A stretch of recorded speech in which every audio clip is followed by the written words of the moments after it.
Offline. Oh, there we go. Good evening, ladies and gentlemen. Welcome to another episode of Hit the Deck. Today I am joined by the lovely Mr. Vagram, as always. It's broken. It's all broken. Vagram keeps breaking things. Yeah. It's all his fault. I don't know how. I broke parts of Twitch, apparently. Yeah, it's all his fault. Nothing to do with me whatsoever. How are you? What's going on?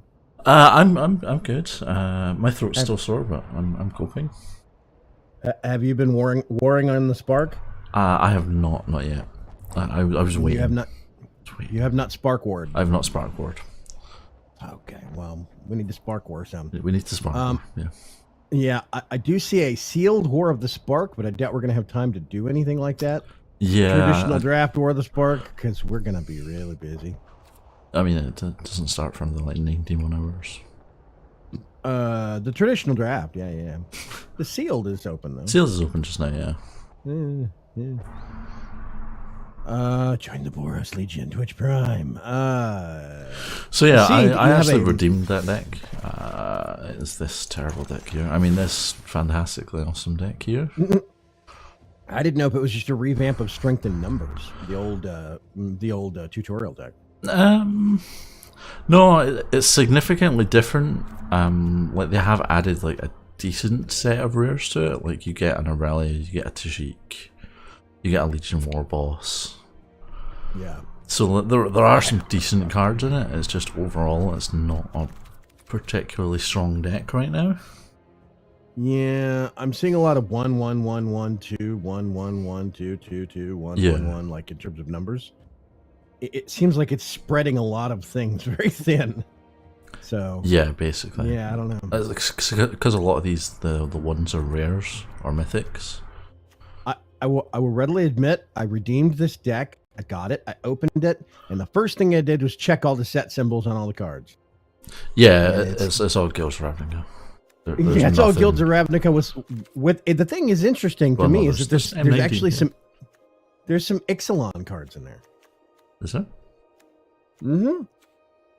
Yeah, there are a few Ixalan cards. Luminous Bonds. Is that the only one? Yeah, it should be. Yeah, all the rest of them are Guilds of Ravnica. Yeah. Not even RNA cards. Ew. Yeah. I haven't had a chance to mess with it, so I didn't know how good of a deck it was. So. I'm just going to delete it, because it's not like we're ever going to use it, given that we now have a new set to play with. Yeah. So there is a new set to play with. I see that you have that little shiny diamond thing under your PAX icon on the top bar there. Yeah. I don't know why.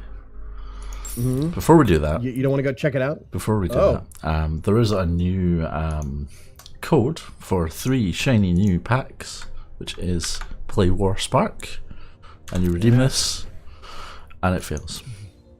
Yes, because you already redeemed it. I have not actually. Yes. You have not? No, I have not. Oh, they turned off all pack redemptions because wait a minute, let me read the tweet.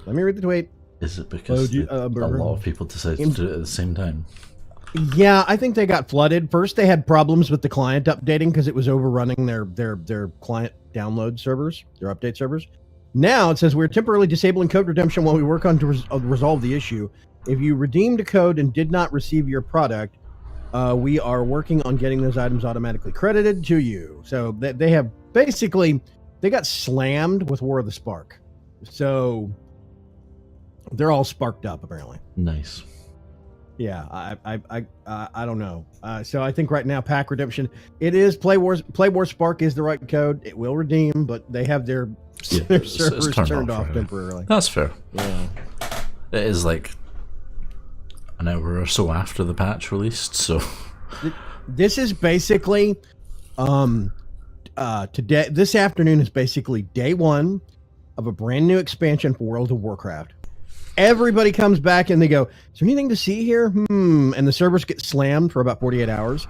And then everybody leaves by the end of the first week, basically. They're all gone. Like, it's the same old thing, and only the diehards stay. So I kind of expect it's going to be a rough week for them. Yeah, it's probably going to be a long weekend. Yeah.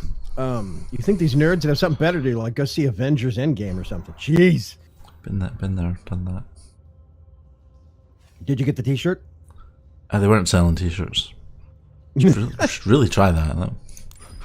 Okay, since you insist. Yes, since I insist. Just as some kind of a humorous related note, there's been a run on a very specific brand of gold-colored dishwashing gloves. You know, the rubber dishwasher gloves you put on when you're washing the dishes? Uh-huh. You know what I'm talking about? Yeah, there's been a run on gold gloves from Amazon for people that are making their own like ghetto versions of like the gauntlet and putting like dollar store plastic gems on them. Apparently that's a thing. Amazon has been selling a ton of them over the last week. It's and I found kind that of incredible. Anyway. That's actually funny. It's funny. Yeah. Okay. We're the Spark. We're going to open every single pack individually, and we're going to deliberate on all cards for at least 5 minutes straight, right? Oh no? God, no. Okay. No. Yeah, let's hit the times 10 button, shall we? Lots to fill it there. Oh, look. Wow. That's a whole lot of wild cards. That is a lot of Niv wild cards. Mizzet Reborn. Niv Mizzet Get some Reborn, Niv. yeah. You got two Parhealing. I can't talk today. You have two Parhealing 2s, yeah. Apparently I do. Yeah. Parhealing 2 Electric I love the art for this card. It looks like something very, very complicated, magical, and probably painful is going on there. So, yeah, you're probably not wrong. I think it's interesting that his legendary creature Dragon Avatar. Avatar, yeah. Why is it a Dragon Avatar? I guess they're getting his soul and putting it in a new body. He's become the new living guild pact. Oh. Wait. Spoilers. What happened to the old one? Nothing. Nothing. It just doesn't really do his job very much because it's Jace. Okay. Yeah. He tends to be off plane doing crap. So. Hey, wait a minute. You have Solar Blaze, lower left. Okay. Yes. If we look at the artwork for that, is that actually Parhelion 2? Yeah, it's the Parhelion. Yeah. That's funny. Okay, that's awesome.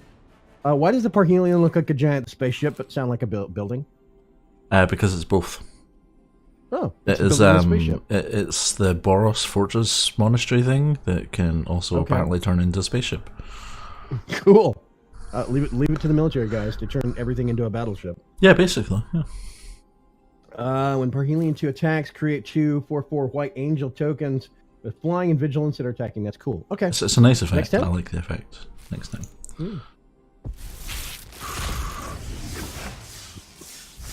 Yeah, Planeswalkers. Ooh, Blast Zone. Ooh, Dreadhorde Invasion. Yeah, we had one of those in the last pack. You got Tiafifi. Yay, Tiafifi.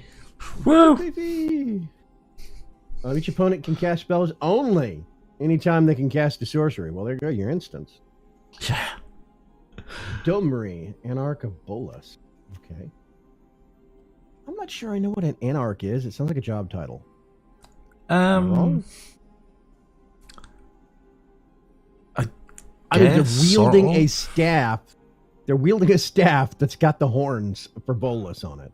Now, I'm assuming they're a Bolas flunky. I'm guessing that's what Anarch means. Anarch is somebody that causes anarchy. Really? Yeah. Wouldn't it be anarchist? Could be. Huh. Could be anarch.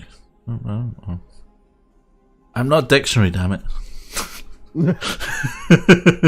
I need you to dictionate for me. Come on. Mizium Tank. Artifact Vehicle. Wow, that's interesting. With Trample, 3/2. When you cast a non-creature spell, Mizium Tank becomes a... Okay, neat. Yeah, I see you got an Oath of Kaya in there. You got a Blast Zone. Living Twister. There's a lot of cards. Yeah. I'm already seeing loads of cards that I did not see spoilers for. So, yeah. Oh, you have 2 Oaths of Kaya. Yeah. Okay. Soul Diviner. Cool. Okay. This is really good. Yeah. Soul Diviner. Remove a counter from an artifact. Ooh. And then draw a card. So you're basically using counters on whatever. All of these proliferate counters. Yeah.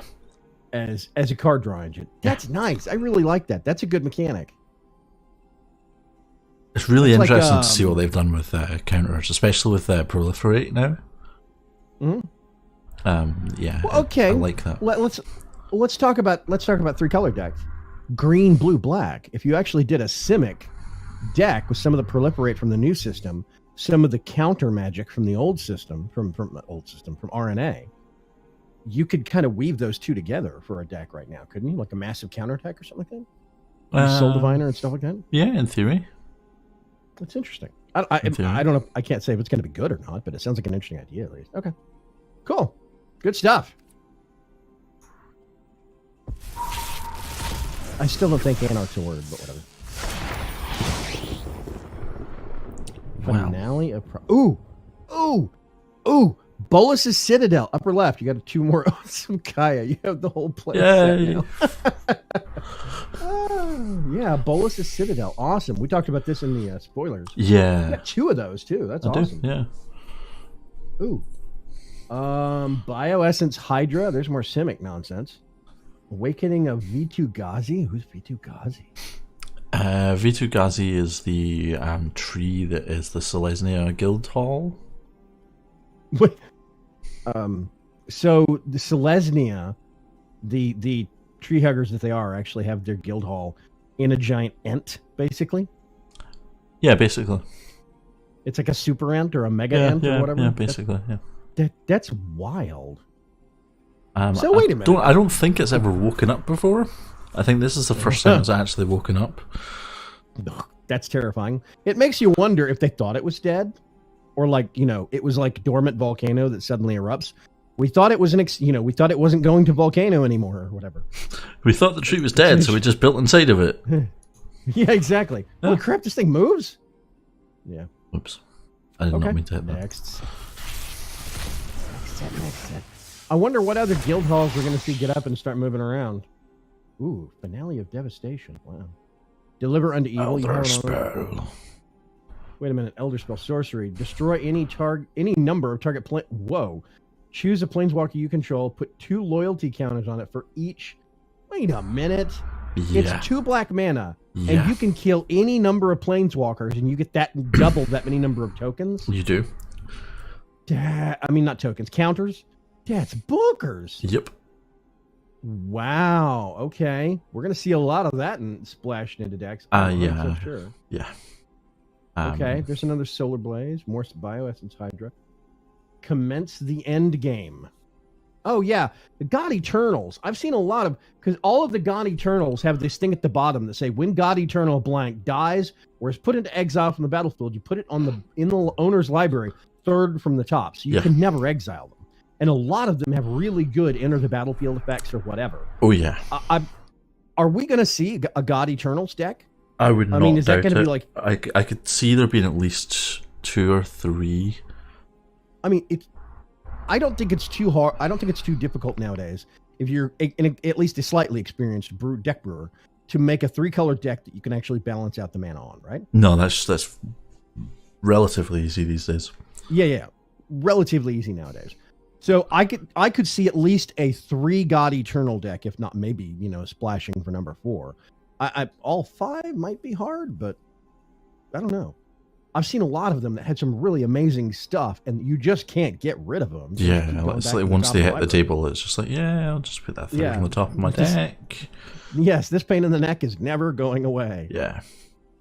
Commence the end game. And spectacular artwork for that.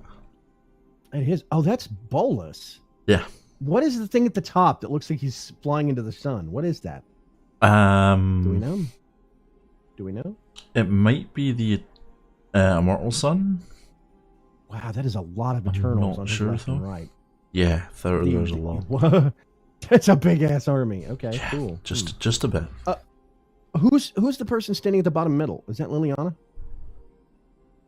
I think so, but it's a little bit small to tell. Yeah, it's small. The head looks like it's the right kind of shape profile for her weird thing that she wears. Yeah, but could be. I can't say for sure. Yeah, that's really good artwork. Wow. Okay. Draw 2 cards and amass X, where X is the number of cards in your hand. Oof. Okay, that's rough. Awesome. You want to go on to the next set? Yeah. Even more wild cards too. Man, I love how many planeswalkers we're getting here. Okay, I'd like to point out that this is a rare or a mythic. Deliver unto evil. You've gotten tons of them so far. Also, yeah. Well, actually, no. These are all of the rares and mythic cards, right? Yeah, Which means we're that probably getting the uncommon ones. Yeah, you're probably getting a lot of uncommons that we're going to have to go look at later. Yeah. There's a second time I've seen Mobilized District. I remember somebody in the Loading Ready Run PPR put that into a deck, but I can't remember what they did with it. I'm drawing a blank. Plain-Wide's Seems interesting. I really like Plain-Wide Celebration. I think this has a lot of potential. Whoa, wait a minute. Okay, so it's 7 mana to cast. Woof, Yeah. But it's choose 4. Choose 4? Choose 4. So basically all of these things happen. You can choose the same one more than once. What? Seriously? So you could gain 4 life 4 times? Yeah. Or proliferate 4 times. Life, please. Or return 4 permanent cards from your graveyard to your hand. Wow, that's rough. Or create 4 2/2 creature tokens that are all colors. Yeah. Woof. It has a lot of potential. That's an amazing card, actually. Yeah. Yeah. There's another bonus to Citadel. Bioessence Hydra, Spark Doubles. I'm seeing a lot of common rares, if that's a thing. Yeah, rares do have like percentages. Yeah, I was trying to think of the best the best way to phrase that. Well, it's like there's some rares that are printed more copies are printed up in a set. Than Yes. Yeah. Yeah. Atomic Distinguished Advocate. Flying, lands on the battlefield, and land cards in the graveyard can't be the target of spells or abilities your opponent control. That's nice. Your opponent kind of nice. Can't play land cards from the graveyards. Wow, talk about stopping green. That's rough. That's a good card. He's not expensive. It's 2 mana for a 2/3 flyer. That's a deal. Yeah, he has some applications. I don't know how often we'll see them. I wouldn't say every deck. No. I mean, I could see, like, if you're doing best of 3, I could see sideboarding that in and pulling it in the second game to stall out some, mana ramp decks or land decks or whatever the case may be. It also entirely turns off land destruction, which I kind of like. Yeah, that's always a good insurance policy to have, sure. Because land destruction sucks. Time wipe in the lower right-hand corner. What's that one all about? I remember us talking about this. You return a creature you control to its owner's hand, and then destroy all creatures. So you basically save your big dude, and then. Yeah, it's Rubber Band Wrath of God. That's right. You get something and bring it back to your hand, and everything else gets killed. So then you can just recast your creature next turn. Or whatever. Yeah, that's rough. Okay, cool, man. Hey, Preacher, what's going on? Hey, Preach. Welcome to the madness. I think you have 3 play sets of that Deliver Unto Evil now. Ooh, Silent Submersible. Love the artwork. Artifact. Yeah, it's really cool. 2/3. It's a terrible card, but it's a terrible card, but it looks amazing. Yeah. Whenever Silent Submersible deals combat damage to a player or a planeswalker, draw a card. This is one of these things that I've kind of always wanted to get a game that's somewhere in between. Like I want a Subnautica version of Space Engineers, where you're like dwelling underwater like Space Engineers in space, and you're having to build your own vehicles and keep out the water, kind of like keeping out the vacuum and da-da-da-da-da. That would be really interesting, actually. Yeah, it'd be cool. It'd be awesome. I'm going to build my own sub. It's going to be terrible. I mean, let's be honest. It's going to be terrible. Shit, 18 packs. Wow. Delirium went through an opening spree on all of her card packs. That's awesome. God Eternal Hefnet. Yeah, okay. See, here's another god. Zombie God. I love that declaration. You may reveal the first card you draw each turn. As you draw it, whenever you reveal an instant or a sorcery this way, copy that card. Woof. Okay. That copy costs 2 less to cast, too. Yeah. It's kind of insane. Oh, also, he's a 4/5 flyer. Just FYI. Yeah, just as an aside. He also only costs 4 mana. Just as an aside. Yeah. Yeah, he's a 4/5 flyer for 4 mana. That's rough, man. Thank God you only have one of those guys out on the battlefield. But I really do think we're going to see a God Eternals deck. I would see, at least 3 colors. Are they all Zombie God? Are they all declared Zombie God? Right? The 4 God Eternals are. The Boar God is not a Zombie God. He's a Boar God. Right, but the God Eternals are. Yes, all the God Eternals are. Which means you could use anything that buffs zombies. Yes. Yes, you could. Would that buff them? Okay, Yes. so that's awesome. That there's some black synergy in there. There's like Vanquisher's Banner in there. All sorts of crazy stuff. Yeah, I think the zombie tribal is at least vaguely possible now. Yeah, well, okay. Are the Eternal zombies? Most of they them are. are. Yeah, most of them should be. Yeah. All of yeah, them the are Eternal actually, yeah. Taskmasters. Yeah, they're zombies. That's right, because when you're amassing, you're generating a black army, zombie yeah. army token. Oh, okay, the zombie synergy just came back in. That's awesome. Plus, you've now got Ravnica- Liliana, Dreadhorde General, Yeah. which creates zombies for you. Somewhere I forgot. Somewhere I bookmarked somebody that had a page that listed out every card in storyline order. Ooh. Yes, and it was very interesting. I think I found it on Reddit, on the Magic Arena subreddit, and I'll post it in our card games later after the stream. Yeah. But it's a page, if I remember right, it's a page where somebody laid out all of the actual cards in storyline order, and it's got, light the beacons and then interplanar beacon right after it and all this stuff. It's really cool. Yeah, they're like, from the spoilers, I could see little bits of the story where things had been like revealed together. Like the whole Gideon story where he tries to attack Nicobolus on the back of a Pegasus and gets shot down by Oketra, and then Rakdos of all people catches him and he literally flies Rakdos to attack Nicobolus. I thought that was amazing. Cranko, you got a Cranko. We did. We got Cranko. Yeah, we've been Crankoed. Yeah, we've been Crankoed. I have plans for this card. What Dark Preacher says, I want at least a couple of Oketra. I have plans, he says. Krinko, 10 Street. Whenever Krinko 10 Street Kingpin attacks, put a 1/1 counter on it, then create a number of 1/1 red goblin creature tokens equal to Krinko's power. So it just steamrolls. It's like the Goblin Gathering. Oh my god. Yeah. It just gets worse and worse That'd be and worse. great. Yeah, I shared those plans with Trunks already. Karn's Bastion, yay. Yeah, Karn's Bastion. It's proliferate on a stick, basically. Yeah, basically. Which is nice. Which is really nice. That's super cool. Yeah, that is going to have to be the target of some land destruction and removal. Oh, yeah, definitely. Get that out. Yeah. Somebody's going to want to get that off the table. It will face a lot of wrath, yeah. So, bottom right is what? Tolsimir, Friend to Tolsimir, Friend to Wolves, yeah. We've gotten a couple of spark doubles also. When Tolsimir, Friend to Wolves, enters the battlefield, create Volja, Friend to Elves, a legendary 3/3 green-white wolf creature token. Okay. Whenever a wolf enters the battlefield under your control, you gain 3 life, and that creature fights up to 1 target you don't control. Yeah. Like, if there were more wolves, I would consider building a wolf deck just because of that effect. But there's like 4 wolves in standard or something like that right now. Does Moe count as a wolf? Moa, I believe, is a Box? beast. Is his actual type? Yeah, he'll show up somewhere. We'll get him. I'm quite sure. Sparked Up was a really interesting card, actually. Yeah, I was going to ask you what you thought. You may have a Spark Double enter the battlefield as a copy of a creature or planeswalker you control. Except it enters with an additional +1/+1 count. Yeah, so this is the one we were talking about. Yeah. You put out a creature or planeswalker, then you Spark Double it, and it becomes a +1 of that. It's like a double, but slightly stronger. Also, the last clause, and it isn't legendary if that permanent is legendary. Okay. Does that mean that we could clone the non-legendary in other ways? Yes. So you could then like quasi-duplicate the non-legendary. So you can have 3 of them. Yeah. That's kind of messed up. Yeah.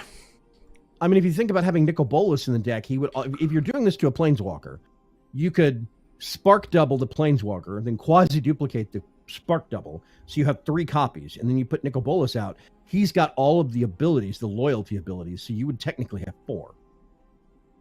There was a deck that I saw some people playing during the pre-release event yesterday, where they used Jace, Cunning Castaway, and Nicobolus to copy Jace's abilities. And Jace, Cunning Castaway's ultimate is create 2 copies of this card that aren't legendary. So they literally just duplicated Nicobolus over and over again. Oh my god. Yeah, it was a little bit silly. So you could, wait a minute. If you did Nicobolus, then you Spark Doubled Nicobolus, and then you put out Jace Cunning Castaway, and then doubled the Spark Double, that would be 4 copies. And then you could quasi-duplicate one of the Spark Double clones or the original Spark. I don't know if you'd be able hurts. to quasi-duplicate a Spark Double. It's a Planeswalker, because quasi-duplicate only affects creatures. So I don't know whether Spark Double remains a creature. Oh, that's a good point. That's a good point. Yeah, because technically, Planeswalkers aren't creatures. Yeah. Because if you have something that triggers creature, Planeswalkers don't. Yeah. Okay, that's something to think about. Yeah.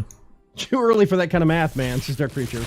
It's always too early for that kind of math. Yeah. Oh, look. Another Spark Double. Hey, Spark Double. What an interesting card. I know, right? There's a second Vivian's Archbode that I've seen. Yep. Second Museum Tank. Second Tolson. Yeah, it's like third or fourth Parhelion too. The only new Plain White cards are Celebration. these ones. Also, the art on Museum Tank looks amazing. Nahab, Dreadhorde Champion. Trample 5/4 for 4. Hey, that's a good deal. Yeah, it's a nice stat line. Zombie Minotaur Warrior. I'm seeing a lot of zombie synergy here. Zombie decks are going to be huge this season, yeah. Whenever Nahab Dreadhorde Champion deals combat damage to a player or planeswalker, you may discard any number of cards. If you do, draw that many number of cards and add that much red mana. Until end of turn, you don't lose this mana at... Oh, God. How many packs have you opened so far? 100, not 100, 70 so far? Yeah, we started with 200, we have 130 left, 70, yeah. Yeah, we're doing 10 at a time. These are all the rares and mythics. We have a lot of common rares and some uncommon rares. Okay, I see potential with Nahab. That's going to be nasty. Yeah. I like Narset's Reversal. Yeah, I like this card. That's one of the ones I got. Copy target instant or sorcery spell, then return it to its owner's hand. You may choose new targets for the copy. So you cast a spell, like an instant or a sorcery or whatever, and then when it's on the stack, you Narset's Reversal it, you get the original back, and then the copy hits whatever you want to hit, right? Yeah, basically. That's weird. Okay. You can also use it to quote-unquote counter an uncounterable spell. How? Because you're not technically countering it, you're returning it to the hands. So you copy the uncounterable spell, and it gets returned to its owner's hands, so it doesn't resolve. So you could Narset's Reversal your own spell or somebody else's. Oh, yeah, yeah. Oh, so you Narset's Reversal something that's not counterable. You're not countering it. You're cloning it, making your own copy of it or your own version of it, and then returning the original back. Yeah. Oh, that's rough, man. Yeah, it's a little bit nasty. There's like some galaxy brain level stuff going on here that I'm probably gonna get my brain. Yeah, I like this card. Okay, Inch the God Eternals. Go back to that one real quick. Inch of the God Eternals deals 4 damage to target creature, and you gain life equal to the damage dealt this way. Target player puts the top 4 cards of the library into the graveyard. Amass 4. That's hitting on a lot of cylinders. That's weird. Huh. Okay. It's a nice card. We already went over the opening of V2 Ghazi, the Awakening of V2 Ghazi, and Parhelion 2. I think 2 guild halls. Yeah, it's kind of interesting actually. Yeah, it's weird. I wonder. I asked before. I wonder if we're gonna see any other ones awaken. Just real quick, I think the artwork on the Museum Tank is amazing. I'm assuming that is a tank that's been designed by Niv Mizzet or something. He invented a material called Museum. It can't be a coincidence. Sure. Anyway, but I like the artwork on it. It's kind of awesome. It's got like bolts of energy coming across it. Okay. 200 packs, you bought 4 pre-orders. I did not buy 4 pre-orders because you could only buy one of them. I would have if I could have, but I couldn't. Yeah. I like how I was complaining about not getting any Planeswalkers and there's literally all Planeswalkers now. Yeah, this is a really good Karn, the great creator. It's a really good batch here. Soren, he's taking his pants off again. Lord. What? What are you talking about? Karn's taking his pants off again. Do I want to know what you're referring to?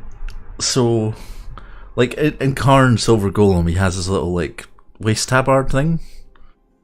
and then in his first Planeswalker card, Karn Liberated, he doesn't, and then in Karn Scion of Urza, he has it again, and now in this one, he doesn't have it again. So he keeps like taking his pants off. It's like one of those it's like a half toga thing that. Is it a tunic? It's not a tunic. It literally like covers his bottomy bit. It's like never mind. It's like a piece of cloth that dangles between his legs. Right, but it's just a belt thing that covers up your. Yeah. Yeah. Like he keeps taking it off. Loincloth. That's the word I was looking for. Yeah, loincloth. It's a loincloth. That's a Dark Preacher. Thanks, Preach. Come to the save with the keywords there. Yeah, Loincloth. Words are hard. So he is a 4 mana. He's a 4 mana cost. Comes out at 5. Yes. Activated abilities of artifacts your opponent's control can't be activated. First of all, that sucks. Second of all, his other one that is in some of the previous sets, the previous Karn Planeswalkers, I mean, of course, is artifact-centric because that's Karn. But you could get both of these guys out on the field at the same time, right? Yeah. Because the Legends rule works on the name of the card, not the type anymore. Right. So you could have 2 different Karns and be like super artifact-centric on a deck. That's if you wanted to, yeah. Mm-hmm. Yeah. You may choose an artifact card you own from outside the game or in exile. Reveal that card and put it into your hand. I still think that's bonkers. Yeah, it's a really silly effect, but I like it. Mm. I like it a lot. Yeah. Okay. So Sorin, Vengeful Bloodlord, is one of the ones I got for Mythic. Nice. Or Rare. Mm-hmm. As long as it's your turn, creatures and planeswalkers you control have lifelink. Yay! Yeah. Yeah, Dark Preacher pointed out he's the only planeswalker with lifelink. I mean, it makes sense. He is the only planeswalker that is a vampire. That's true. I'm just he's saying. Definitely not the only.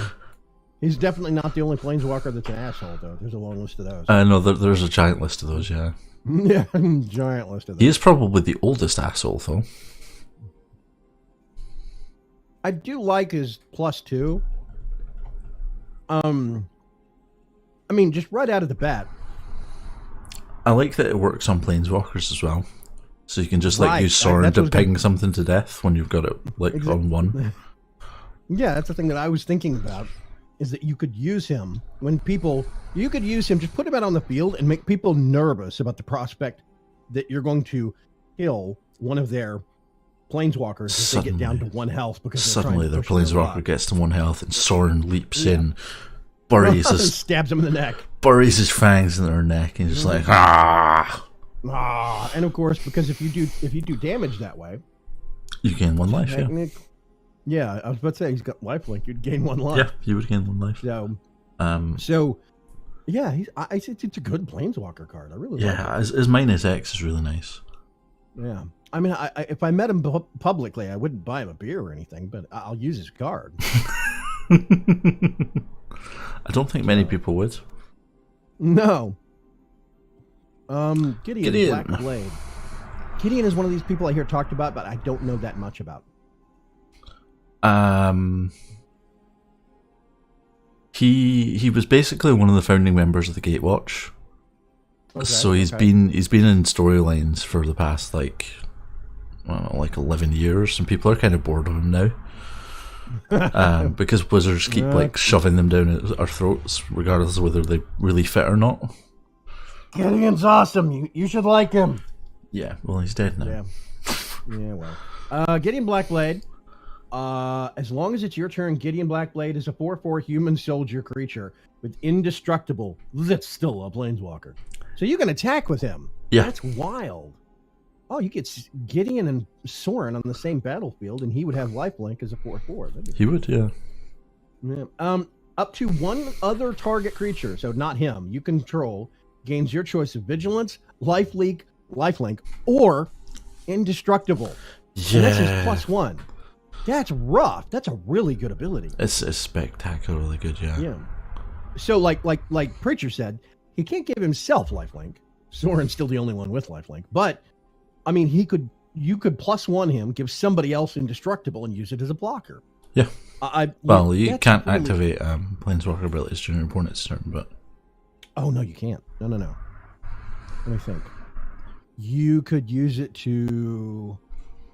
you could use it as a death touch deterrent. Yeah, that would be one way to do it. Uh-huh. You could also give it Vigilance if you wanted to attack and block it with it next turn. If it was something fairly big and bulky. Give it... Yeah. If you have this guy out, not Sorin, you could give at least one thing that's got big health.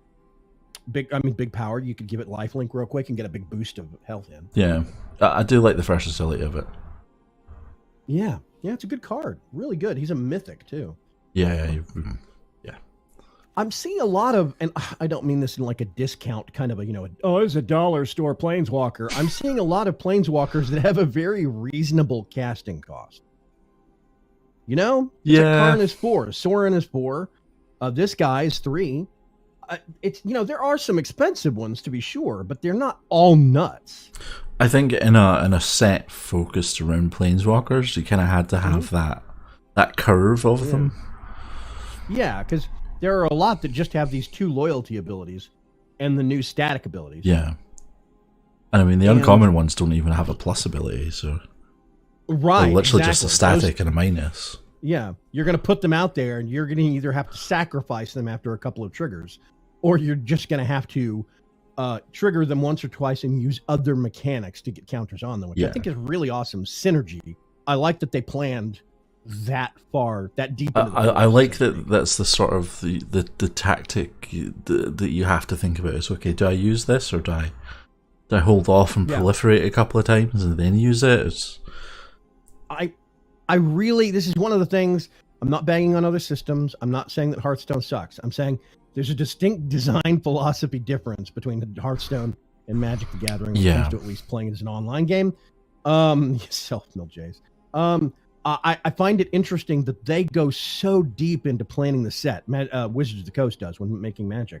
They go so deep into set planning to think about so many different cross-card combos and, this relying on this other mechanic and this card leans on that card. Yeah, that's a fairly new thing. It did not always used to be like that, but they do have like a dedicated team that literally will sit and play the set as it's being developed. Yeah. I mean, it just, the depth of the interlocking mechanics seems like it gets better and better and better with each set now. Yeah, it does. I mean, even if it's incremental, even if it's tiny, it's still, I see improvements from, Ixalan had a lot of stuff that relied on each other, but it was even more in the next few sets, like in a Ravnica Allegiance, with all of the spectacle. I almost said debacle. The spectacle mechanics, and how all these different cards have to help all these other different cards from spectacle and stuff like that. Yeah. And the Simics adapt mechanics and playing off of, you have spare counters, put it on that thing, kind of a stuff. And I really like that. And they went really far with this set. I've been really impressed with it so far. It's been a lot of impressive design decisions. I'm going to stop yammering so we can get on with the cards. Jace, Welder of Mysteries. Welder of Mysteries. Yes, he welds mysteries together. You got 2 different mysteries. He can make it one super mystery. He can make one enigma. Yes. That's the step up from mystery, That's right? the conversion unit. Yeah. And for 3 enigmas, he can make you I don't know what comes after that. Perplexity? Sure. Let's go with that. Yeah, okay. I've heard somebody talk about, how you have like a murder of crows and a pride of lions. And they were talking about having a perplexity of cuttlefish. I never mind. Okay. Yeah, exactly. Jace Welder Mysteries. 4 mana. It is 3 blue, which is a little rough, it's a little hefty terrible. For non-blue, non-mono blue decks. Yeah. If you would draw a card while your library has no cards in it, you win the game. Super weird. Like Preacher said, self-milling Jace. Yeah, basically. Yeah. Preacher says Immortal Sun's going to be doing a lot of work this season. I expect all the people that don't have any War of the Spark cards, like me, are going to be using Immortal Sun against all the other people that do. So that's going to be fun. Does that make Jace a Mister of Mysteries? What? That's rough. I don't know. +1, target player puts the top 2 cards of their library into their graveyard, draw a card. You can use that on yourself or somebody else. You draw a card either way. You draw a card either way. -8, draw 7 cards. If your library has no cards in it, you win the game. Initially, I thought the static ability and the -8 ability were super redundant. Then Trunks points out that the wording on that -8 means draw 7 cards, but if you only had like 6 you could draw, it wouldn't trigger. Yeah. Which is why they have the static to be kind of a backup buffer just in case you don't perfectly time it. So, yeah, interesting. Okay. Yeah, it's a weird card. I'm not entirely sure about it.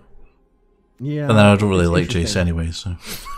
I could see Jace, Welder of Mysteries, Psychic Corruption, a couple other weird cards put in there. Slap into a Dimir deck, and that would be nuts.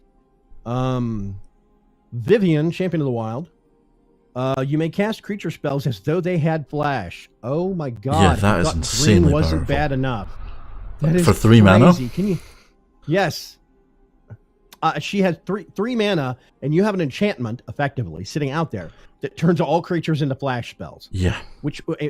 So basically, if you really wanted to, if you had the mana, you could. What is it? Carnage Tyrant. 7/6 hexproof. Yeah. Flash him in really quick. Just oh no, I have this giant 7/6 blocker that actually has hexproof right here. Bang. Or whatever, it could be any number of ungodly green monstrosities coming out of the woods. Yeah. So that's I suspect we're going to see a lot of like Gruul or maybe even just straight up green stompy decks. They're going to have Vivian, Champion of the Wilds in it for sure. Yeah, I think Gruul will definitely see an increase between Vivian, Samut, Domri. Yeah. I mean, +1 ability, right? +1 ability until your next turn. Up to 1 target creature gains Vigilance and Reach, which means you can tag something with Vigilance and Reach, block with it, and then still use it. Attack with it, and then still use it to block until your next turn. When your enemy brings in that big flyer that they've got. Yeah, and it deals with green's one weakness of not being able to deal with flyers very effectively. Yeah. So it's got a lot of you can get your creatures out even quicker, and you can give them Reach and Vigilance. It's a pretty badass card. Her -2 in the top 3 cards of your library. Exile 1 face down, and put the rest on the bottom of your library. For as long as it remains exiled, you may look at that top card and you may cast it as if it's a creature card. Whoa. Yeah. Okay. No, I think it's interesting. One question I actually have is whether that effect continues even if Vivian leaves the battlefield. Oh, that's a good point. It is interesting. Yeah. That's one of those things we're just going to have to see when we play, see how it's handled. Because if it does, that is exceptionally powerful. This is a design note, and I'm seeing this in a couple of them, right? If you look at Jace, Welder of Mysteries, well, okay, first of all, if you look at some of the Planeswalkers from the previous set, they have a plus, they have a small minus, and a big minus. Yeah. Like an alt is what it's called for the big minus. Jace, Welder of Mysteries, has a plus and a big minus. He's got an alt. But when you look at Vivian, she's got a plus and then a small minus, not a big minus. Karn's the same way. He's got a plus and a small minus. Even Gideon has a plus, and he's kind of got an alt, a -6. So it's interesting to see the slight differences in how they're engineering some of these. Yeah, that's interesting. But yeah, I never actually noticed that. Yeah, so it's like some do, some don't. I don't know if that gauges cost. So yeah. Chandra, possibly. Artist.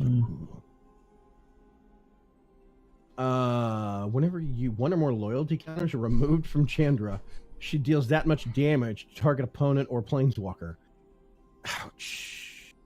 What was that other card that was red? The other planeswalker card? Other planeswalker card? No, or we were talking about another red card that was going to be used for a lot of burn stuff. I can't remember what it was. It was a couple of card sets ago. A couple of packs ago, I mean. Anyway, I can't remember. Yeah, +1 exile top card of your library. You may play it this turn. It's an interesting effect. Now, here's the thing that I'm curious about. If you're exiling the top card of the library, and it's a land, I'm assuming you're still bound by the standard rules of have you played a land? Yeah, Yes. yeah. Then you can't play another one. Yeah. Okay. Yeah, exile top 7 cards of your library. You may play them this turn. I mean, it's basically card advantage, which is one of the things that red Sucks that. standard. Yeah, I mean, there are some things that have card draw in red. I can't say there's no card draw in red because there is, but it's standardly card draw, Yeah, and then a lot of that burn has off a- the skim. Yeah, a lot of it's that got has a a downside. drawback. Yeah. Yeah, you have to burn yourself for X damage. It's like a black with card draw. You know, you have to sacrifice a creature or do damage and Yeah, sacrifice. red tends to have the rummage effect where you like discard to draw. Yes. So this is interesting, is that she is filling a kind of a hole in standard red mechanics. It's also interesting to note that her -7 would deal 7 damage to target opponent or planeswalker as well. Yeah. Just an aside, but Mm-hmm. you know. Yes. Yeah. Yeah. If you did, yeah, it's true. Actually, if you did her -7, well, every time you do her +1, you're gonna ping somebody, target opponent, or so a player or a planeswalker. It's only when it's counters interesting are is- removed, so the +1 doesn't.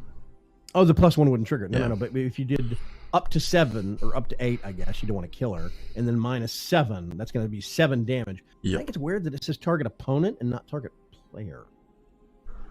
It's so you can't kill yourself if your opponent has hexproof. Oh, wait a minute. Does that mean that this would, since it's target, so it wouldn't get around hexproof? No. But if it said you target can't- player and your opponent had hexproof, you'd have to target yourself. Oh, that's interesting. So it is basically reflection proof. Yeah. It can't bounce back on you. That's okay. Cool. Oh, okay. At least I think that's why it says it that way. Yeah. Okay. Cool. I think just Chandra seeing the looks rest of this. interesting. Yeah, Chandra looks really interesting. Yeah, we've seen Domarine. We've seen Enter the Gods Eternal. So yeah, God Eternal. Next God, turn. God. Whoosh, whoosh, whoosh. There he is, the boar god. I am the Boar God. I am clean. Never mind. I'm not going to start going into Kid Rock stuff. Ilharg the Raiseboar. Legendary creature, Boar God. It's a mythic. Trample 6/6 for 5. Wow. Yeah. Whenever the Raiseboar attacks, you may put a creature card from your hand onto the battlefield tapped and attacking. Return that creature to your hand at the beginning of the next end step. Yeah. Holy crap. Yeah. So you attack, you bring your big creature that you've got in your hand out, attack with it, combat resolves, you go to your end step, that big creature comes back, and it can't get tagged by your foes unless they have instants. Yep. Ooh. That's awesome. What was That's the card? so much potential. What's the planeswalker where your opponent can only cast, they can't cast instants? It can only be cast as Teferi its Time sorcery Reveler. speed? Man, can you imagine being able to bounce out big stuff on your attack step, take it back into your hand, and your opponent can't use instants during your attack, during your turn, to get rid of it while it's on the board? Can you imagine this with Vivian and flashing this in at the end of your opponent's turn? Oh, Jesus. And then your opponent's that's face true. just as they watch you untap and go, That is true. Legendary creature. Flash this in. Oh, that's rough. yeah. When Ilharg the Raiseboar dies or is put into exile, you may put it in the owner's library, third from the top. There it is again. The gods returning constantly. Yeah, I like how Never- they've done the whole god cycle where they just keep coming back. It's like relentless. Yeah. Yeah, and I think that there's going to be some people having nightmares about that god cycle in a couple of days. You know it's going to get nasty. Oh yeah, definitely. Yeah. Okay. Cool. God Eternal Oketra. Yep. This was This mentioned is by the one that Preacher. Mr. Preacher wanted. Yeah, double strike. Okay, it's a 3/6 with double strike. Whenever you cast a creature spell, holy Christ, create a 4/4 black zombie warrior creature token with vigilance. Yeah. So, Oketra and Vivian. Flash plus token. Flash plus token. Yeah. Boom, boom, boom. Double up, double up, double up.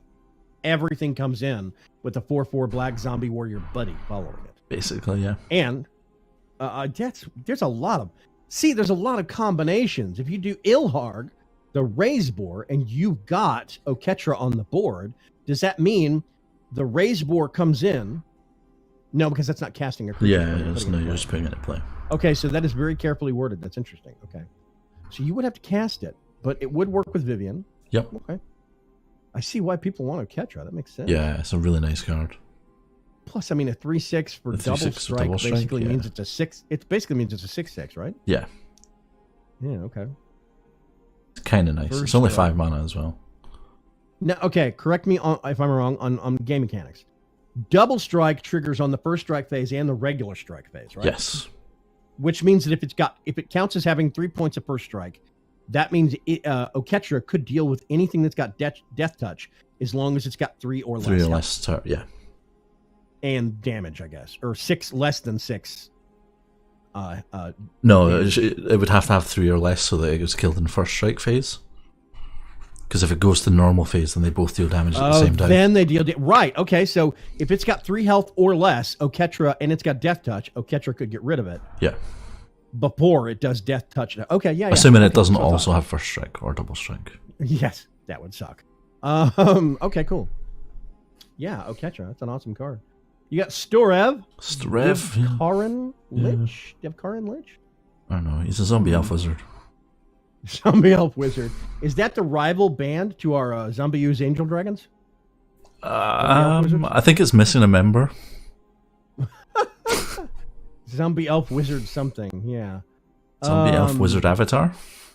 Yeah, probably. I don't know. Zombie elf wizard dragon, I don't know. Whenever a drummer defected, that's what it is. Whenever Storev Devkarin Lich deals combat damage to a player or a planeswalker, return to your hand target creature or planeswalker in your graveyard that wasn't put there this combat. Wow. Yeah, that's a really nice effect. Plus, it So only costs 4 you're mana. rummaging for old dead, quote unquote stuff. Yeah.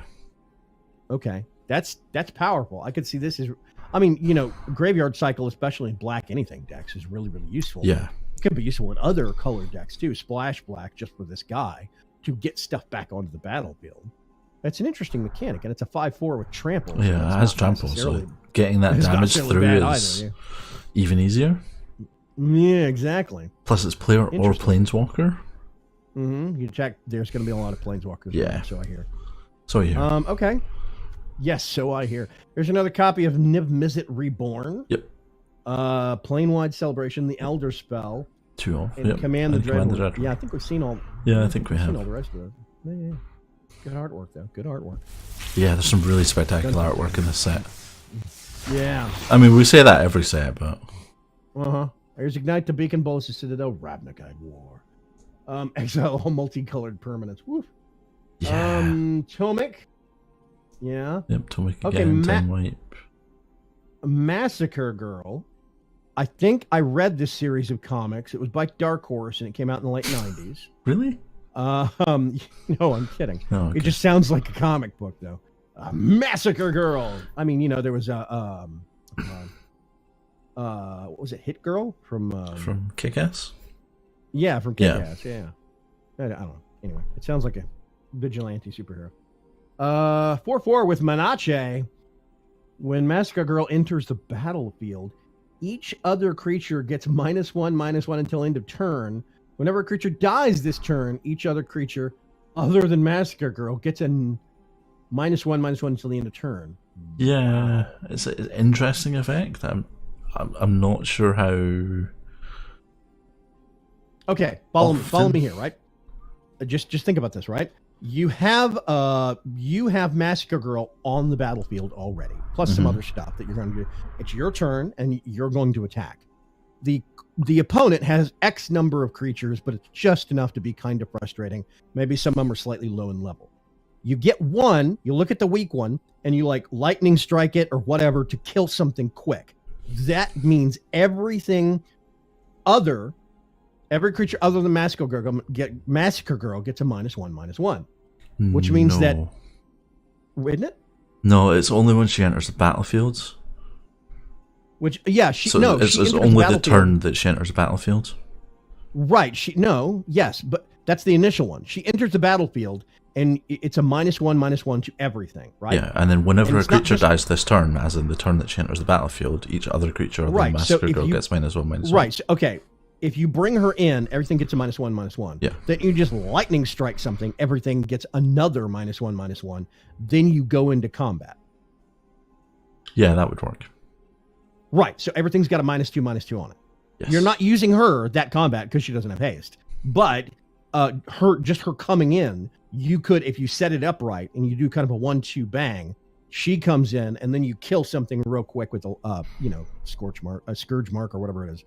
You come in with some quick damage to something or murder something. It dies. That triggers the second -1/-1, and everything's got a debuff. Now, technically, that's everything, not just the opponent's stuff. Yeah, So that's yours that would also hit you too.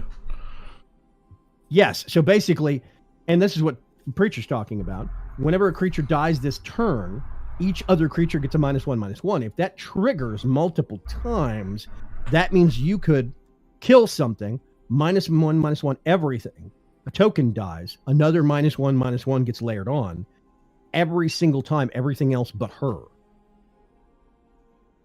So if you could stagger it right, you could cascade it and have her be the only thing left standing. Yeah. That's a... I just don't see how often that's actually going to happen.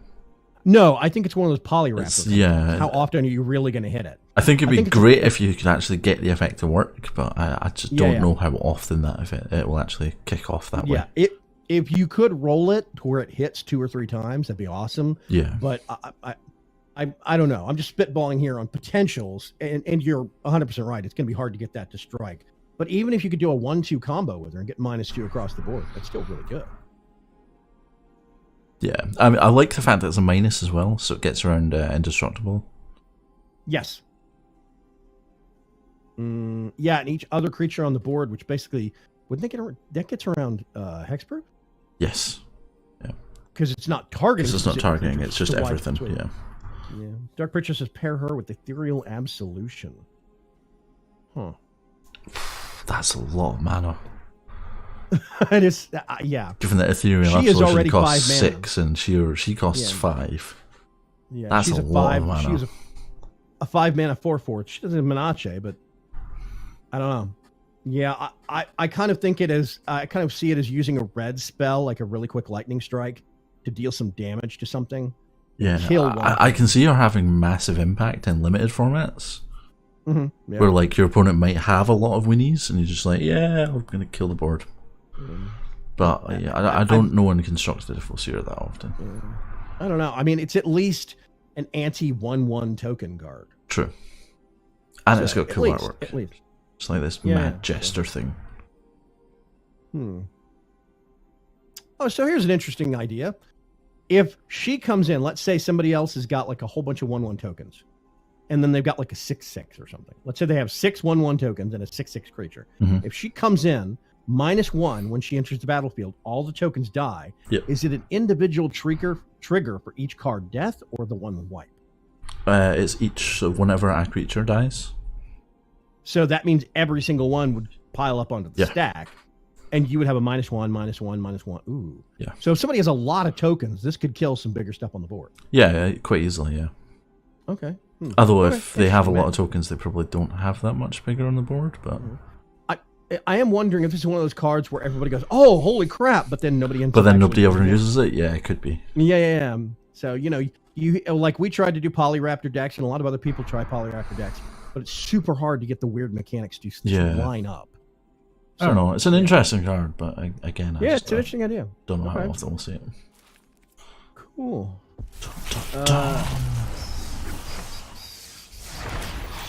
Electro Dominance Mardu could get her an Ethereal Absolution out fast. Single combat. We had one last batch. Oh yeah, we forgot about that.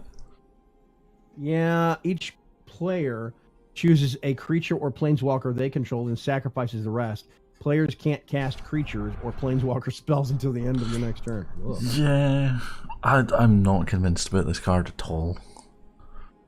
It looks mean, but you actually don't think it's that Yeah, mean. I really don't. Let's a quick look at the artwork. That is Nahiri? What is her name? Yep. Nahiri. Yeah, Nahiri. coming in with what looks like a couple of flaming crosses that have been turned into daggers, and I think that is Soren at the bottom holding a really big sword. It is. Yeah, I really great action artwork when these guys. I would I'd bet quite a lot of money that those swords will be made of stone as well. Oh, those are probably flaming swords. Yeah. That's probably what's going on there. Yeah. She'll have flame trailing off them. It looks like somebody lit the butt of a cross on fire. Yeah, it could be. Yeah, but yeah, she'll have made the swords out of stone and then he superheated the stone. Well, because that's her thing. You can see.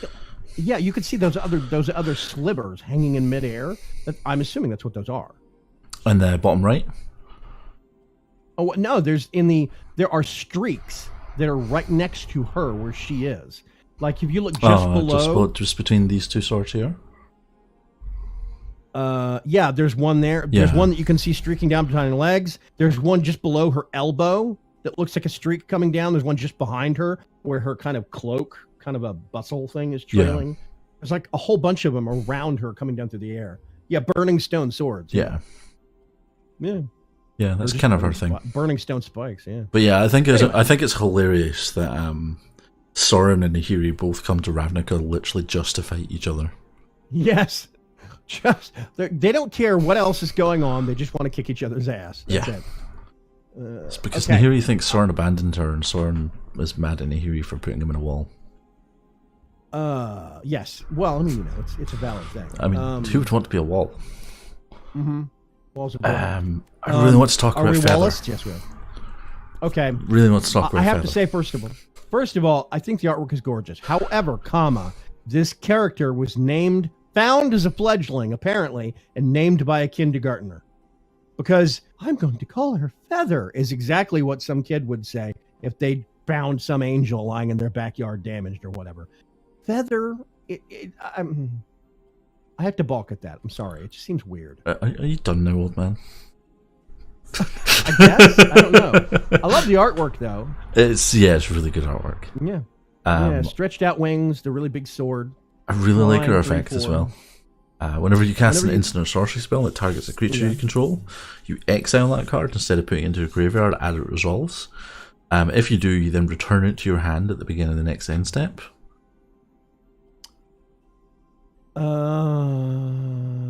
As it resolves, so it has to resolve. You cast an instant or a sorcery that targets a creature you control.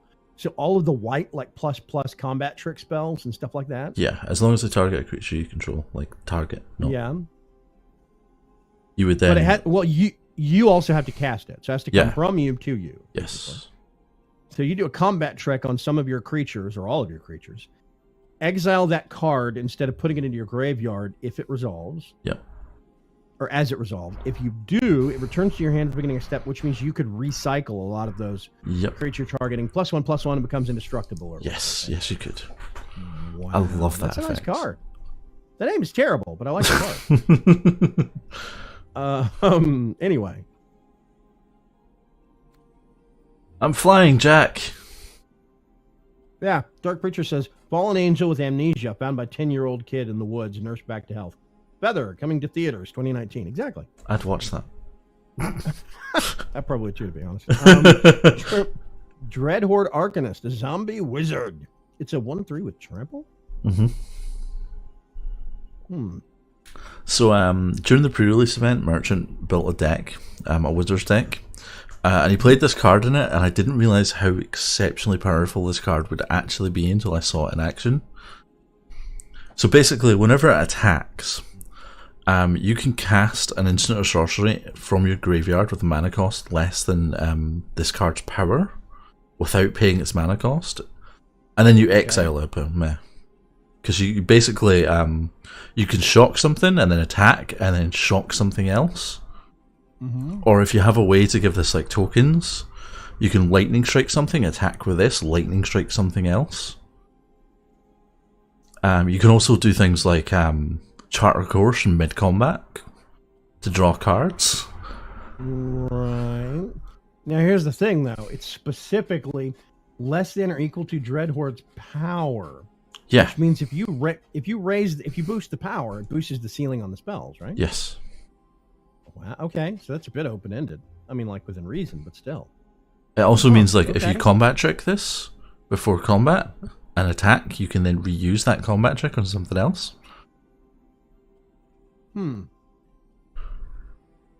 Arcanist, yeah, Arcanist Summit Sprint was something the merchant used quite a lot. Summit Sprint's a 1 mana instant that gives target creature +2/+1 in haste. So this is casting those instants and sorceries from your graveyard. Yeah. You get a second use out of them, and then they get exiled. And then they get exiled, yeah. Huh. That's interesting. I think I find it interesting also that it's in that red, the same with the Boros red-white, where Feather the Redeemed is. It's interesting we got both of these in the same pack, yeah. Right, that's super odd. Because, I mean, Feather is cycling it back to your hand. Whereas this guy, if it doesn't get caught by Feather, or Feather's not on the table yet, and it hits the graveyard, the Dreadhorde Arcanist means you can still reuse it. Yeah. And you cast some of those white instants and sorceries. Huh. Okay. Yeah, I really like this card. It's just silly good.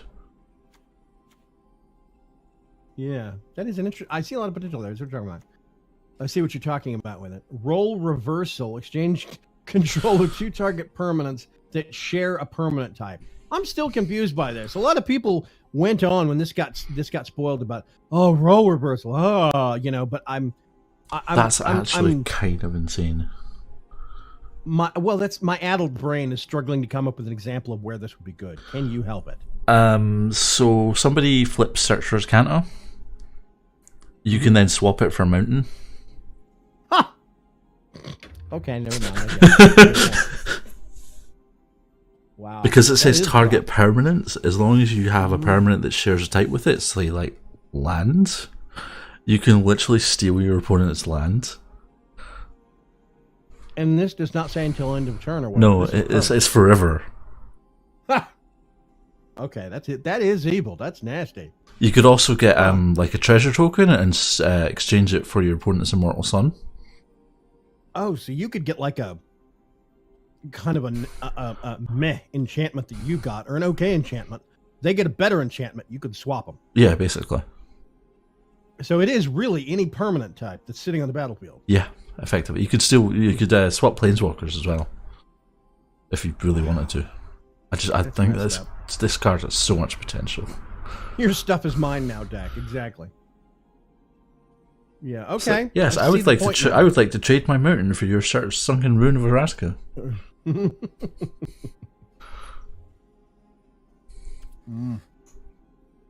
Okay. 90 packs left. Only 90. Only 90. I know. We've not got another Jace. Here we go. Here's some more planeswalkers. Feather, Soren. So we've seen all the bottom row. Ral. Storm Conduit. Whenever you cast or copy an instant or sorcery spell, Ral, Storm Conduit deals 1 damage to target opponent or planeswalker. Interesting. Oh. Okay. That's kind of nasty. Cast or copy. That is already dovetailing with other stuff we've seen. Yeah. That's mean. I love that +2 also. Scry yeah, 1. just scry 1. Yeah. Yeah, it's useful. Look at the top of your deck. I don't like that card. Put it on the bottom. Yeah. And -2. Whenever you cast your next instant or sorcery spell this turn, copy that spell, dealing 1 damage from Ral. You may choose new copies for that copy. Yeah, new targets for that copy. Man. Okay, so wait a minute. Ah, that's kind of scary. I've got an idea forming in my brain. Oh god, that's from. Never mind, it's an old movie. Ral, Storm Conduit. Bottom row, Feather, the Redeemed. And then, who was the person we just saw also that had the cycling from your graveyard? Dreadhorde Arcanist. Right, so that is red, white, blue. Could you make a deck that overlapped like that and made maximum use of like some of the white instants and sorceries, some of the reds and blue instants and sorceries, and cycled through stuff like this with Ral Storm Conduit? I mean, if you wanted to, you could even throw in something really crazy like 1,000-Year Storm or a couple of other stuff, right? Am I nuts? Or because I mean, there's a lot of white cards that have like gain life. It's straight up gain life. Yeah. It's an instant. You know, or combat tricks. There's tons of combat tricks in red that you could cycle. There's lots of like draw cards or bounce creatures, instants and sorceries that you could keep on hand with the blue. It's an interesting concept. A bridge too far, or I mean, is that like basically like you're trying to make too much utility, or I think it might be trying to take a concept a little bit too far. Because I mean, like right here we have Ral Storm Conduit. Okay, when you cast or copy an instant or a sorcery spell, Ral Storm Conduit deals 1 damage to target opponent or planeswalker. Plus, you have his -2 ability. Yeah. Then there's Tafifi, Time Raveler, right there. Which I swear, first time I read that card, I thought it said Time Reveler. He's like, "Hey, time, woo!" You know. And his specifically opponents can only cast spells when they could cast sorceries, so it negates instants on your opponent's time. Yeah, that's blue-white and that's blue-red, and then we have Feather on the bottom row, which basically means that when you cast an instant or a sorcery, it cycles back to your hand. I guess the trick would be, what are you going to be bouncing that critically? Yeah, that's kind of what I'm trying to think. Is like what? Because if you're going down that concept, the cards that you want to bounce are going to be high value. Hmm. So yeah, I'm just trying to think what those cards, what your instants or sorceries would actually be. There's got to be tons of stuff that you could actually use. Oh gosh, I mean, combat tricks, +1/+1 and indestructible until end of turn. Gain life cards. There's got to be lots of like. I mean, all you need is like 4 copies of a good white card, 4 copies of a good red card, 4 copies of a good blue card, and then you got these guys, these planeswalkers, these legendaries to kind of back it up. There's got to be something there. I think. I don't know. Maybe I'm stretching too far, but it seems like it interweaves really nicely. It's an interesting concept. I don't know. We can put that on the back shelf and think about it. It's something we can play with. Sarkhan the Masterless. He's new, right? He is new. Yeah, we haven't seen him yet. Okay. Okay, he's a flying 5 loyalty legendary planeswalker. That's interesting. Yeah. Oh no, he's not flying. He grants flying. He grants flying. Yeah. Creates a flying. Yeah, 4/4 red dragon creature token with flying. Hey, I mean, he does become a dragon. Whenever a creature attacks you or a planeswalker you control, each dragon you control deals 1 damage to that creature. Oh god, dragon decks again. Until end of. Oh, wait a minute. Each dragon you control deals 1 damage to that creature. Yeah. Which means the more dragons you have, the more damage it's doing. Yeah. Or if you had somebody to give them death touch. That's rough. Okay. Until end of turn, each planeswalker you control becomes a 4/4 dragon creature and gains flying. And then you can also make tokens that are permanently that way. Yeah. Okay. What are you thinking? I think Sarkhan really likes dragons. Well, that's good. That's good. The +1's really interesting. Right. But I don't know that in a dragon deck you're going to be running many other planeswalkers.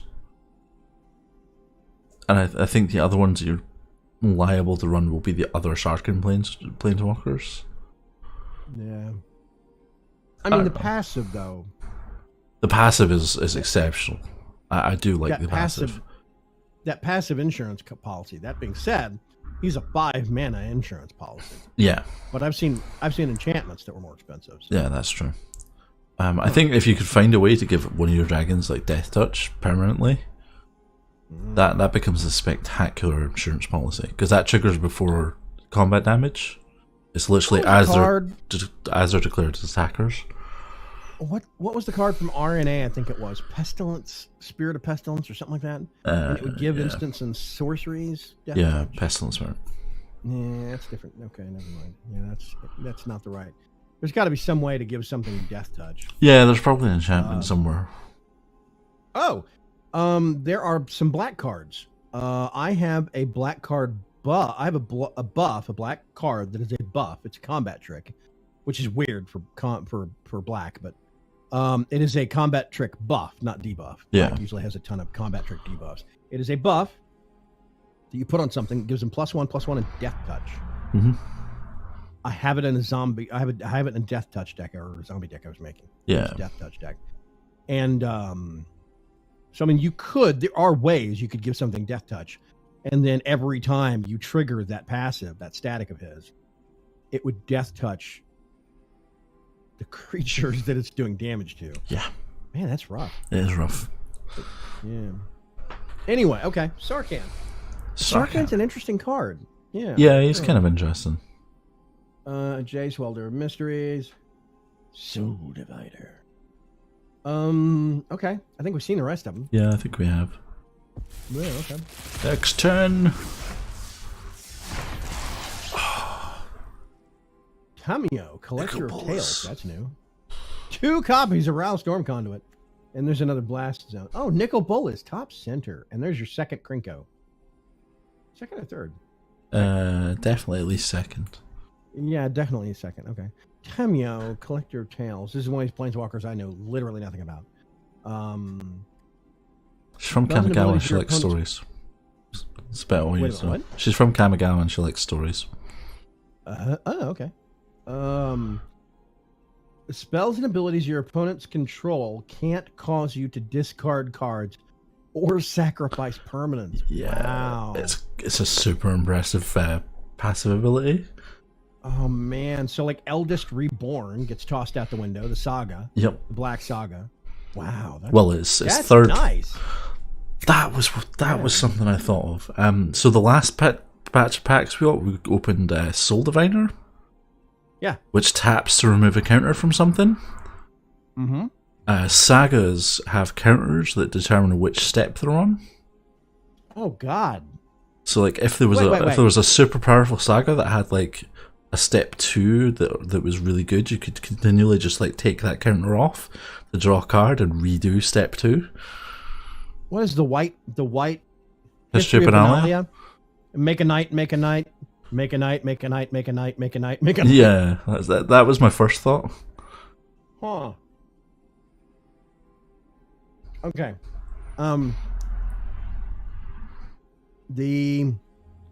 What is it? Eldest Reborn. You put it out.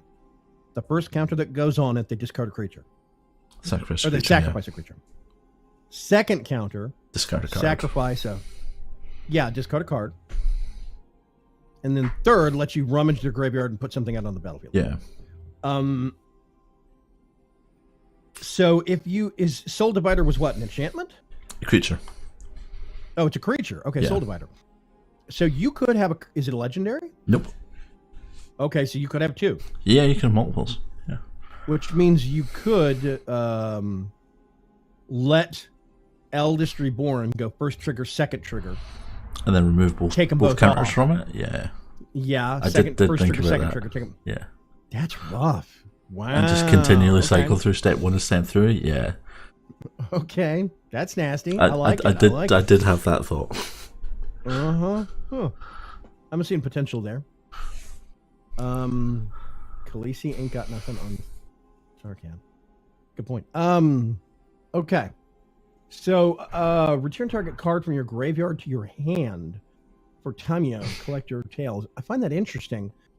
It's a blue-green card that's doing graveyard rummaging.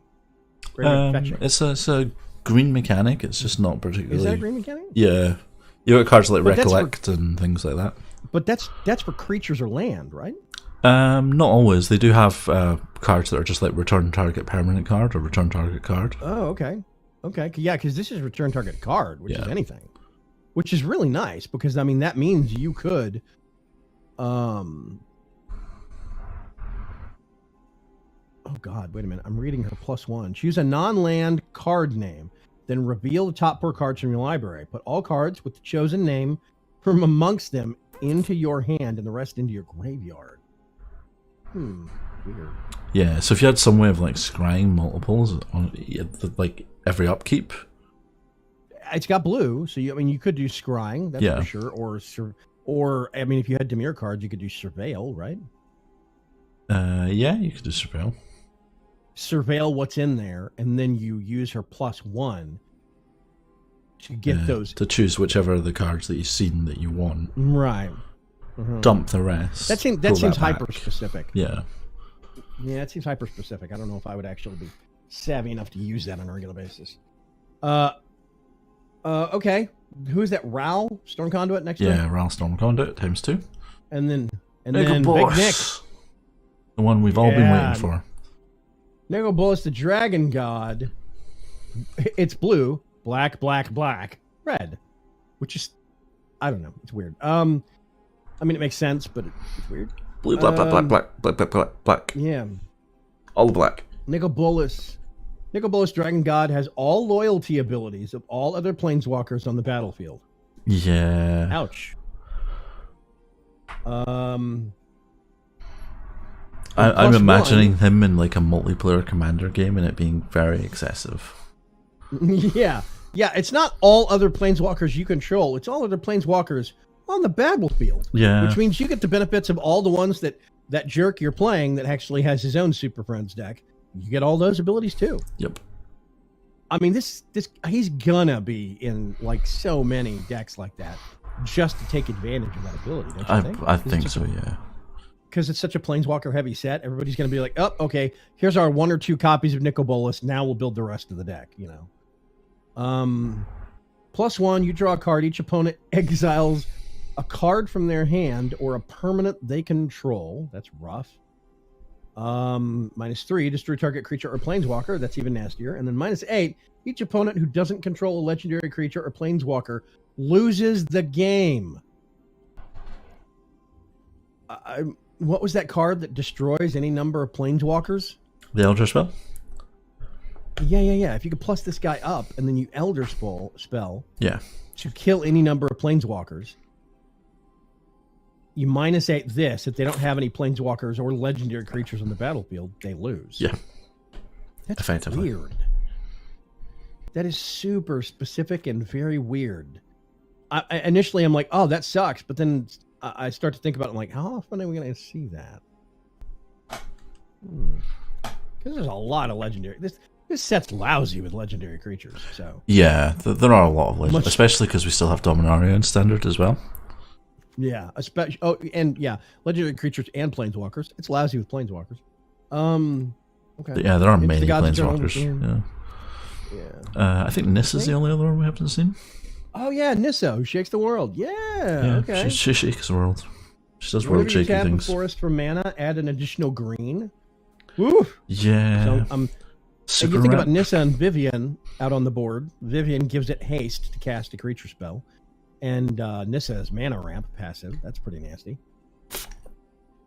Put 3 +1/+1 counters on up to 1 target creature you control. Untap it. A non-creature land. Oh yeah, non-creature land you control. Oh weird. It becomes a 0/0 elemental creature with vigilance and haste. That's still a land. So you're turning your lands into 3/3s. Basically. Yes. That's super weird. I like it though. It's clever, and that's the +1. You can keep doing that forever, basically. Turn all your lands into creatures. You get an emblem that says with lands you control have indestructible. Search your library for any number of forest cards and put them onto the battlefield tapped. Then shuffle your library. There's some meta. Yeah. I'm just thinking about this. What is it? Oaken Shield? Oaken Form. The one that gives you +1/+1 for each forest you control? Is what? Blanchwood Armor. Blanchwood Armor. That's the one. Okay. So if you do Blanchwood Armor on a forest, you've turned into a creature. And then make it indestructible? Yeah. Yeah, it's not a big deal, but it's still the factor of, like, unless you have a ton of forest, mono green deck. But I mean, it's just a weird thing of you're buffing a forest creature with forests. I don't know. There's some weird inception thing going on there. That's all. It just struck me as kind of weird on a meta level. Anyway. Okay. I think an interesting thing to point out here is it doesn't say number of basic forest cards. So this can search for things like temple gardens and other things that are forest whatevers. So dual lands effectively. Wait a minute. You get an emblem. Lands you control have indestructible. Search your library for any number of forest cards. Put them onto the battlefield tapped and shuffle your land. Could you just get all of your forest cards? Yeah. Seriously? Yeah. Okay, that seems kind of broken. Like if you were playing a mono green deck and you -8 Nissa, you could literally just take all of your land and put it on the battlefield. And then if she's still out, all of that counts for double. Yeah. So all we need is a green X cast fireball, and we're done, basically. I know it's probably not a thing, but it I can always wish. Or, oh, wait a minute. What's the Selesnya card that lets you put out X number of tokens? March of the Multitudes. Oh, God. There's a green flat card in this set as well that gives +X to all creatures if X is greater than 10. Oh, seriously? I'm sure they get something insane like Vigilant and Trample or something. Okay. We're going to have to go looking for that one. Yeah. Mono green Stompy deck, kids. Okay. Chromatic Lantern and Banjo. Before I forget, do you need to get anything to drink? How's your throat? Do we need to take a quick, couple of minutes to get water or whatever? It's probably not a bad idea, actually. Okay. Well, we can let these people park on these really wonderful and pretty cards. Yes. You go get a drink, and I'm going to read some stuff, and then I'll go get a drink when you come back. Sound good? Okay, sounds like a plan. Mm-hmm. Mobilized District. Nissa. Kefnet. You may reveal each card. You may reveal that the first card you draw each turn as you draw it. Whenever you reveal an instant or a sorcery card this way, copy that card that you may cast the copy, and it costs 2 less to cast. Kefnet is cool. I'm going to see Kefnet and a couple of these other guys in these blue-red. Is it burn decks and stuff? Living Twister, Awakening the V2Gazi. I think V2Gazi is a super interesting. Parhelion is a building, right? It's a big flying building. Yes, it's a building that flies, but still, I think V2Gazi is so much more of an interesting concept of the super ent that somebody saw. Oh, it was once a creature. Maybe they didn't think that it was alive, or maybe they did know it was alive, but they didn't think it would ever actually get up and move again. Or maybe that was their whole point. We could get this thing and we could remotivate it and revive it, revitalize it, and steer our guild hall somewhere else. So, yeah.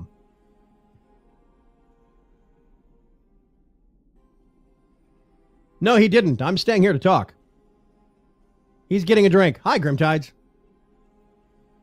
He's going to get a drink, and I'm talking to you wonderful people. Who do you think I'm talking to? I don't mutter stuff like this to myself all the time. Yeah, he left me off mute on purpose. Preach. But yeah, I think Awakening the V2Gazi is a really interesting concept. Karn's Bastion is going to be on tons of decks because it's a colorless land that has Proliferate on a stick. There's no downside there. Karn's Bastion and a mono green Stompy deck. Grimtide says, I just picture you announcing what you do 24/7. Believe it or not, I don't have radio announcer voice stuck on all the time. Oh, no, I'm going to go to the bathroom and I'm going to have a really good pee. No, I don't do that. Yeah. Hefnet looks amazing.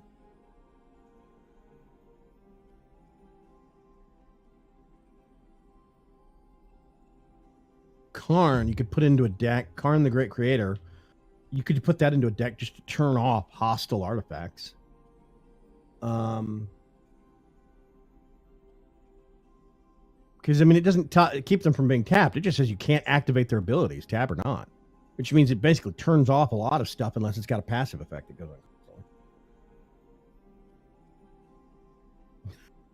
I have said that a couple of mornings, but that was to inform the wife, Dark Preacher. That wasn't me just talking to myself.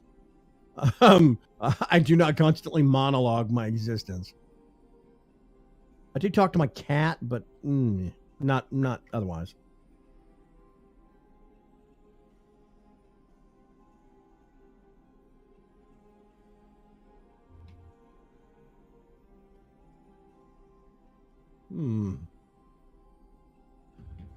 Interesting. Living Twister has got an ability: return a tapped land you control to your hand, to the owner's hand. I'm trying to think. If you got a land that had some kind of, I guess, a negative effect enchanted on it, or if somebody took it, you could Living Twister and get it back. I guess that's kind of the reverse. Is Trunks back? The mouse moved. I'm back. Yeah. If he, Hi. I forgot to unmute you. I was just speculating. Living Twister. I guess if somebody did role reversal and exchange took a land, you could use Living Twister to bounce that land back to you. No, because it has to be you control to its owner's hand. Yeah, you would basically just give them their land back. Huh. I don't know. I'm not sure where I would use that second one for Living Twister. I could see it for things that lines that maybe that came in with counters on them. Yeah. Or like Treasure Cove. You could Treasure Cove? Yeah, it flips some treasure map. And when it flips, it creates 3 treasures. Oh, so you could flip it. You could use the ability on Treasure Cove to sacrifice the treasures to draw, and then return the Treasure Cove, replay it as treasure map, and flip it all over again. Yeah. Okay. No, that does make sense. That makes sense. Okay. Huh. Okay. My turn. I'm gonna go get a drink real quick. I'll be right back. Have fun. Away.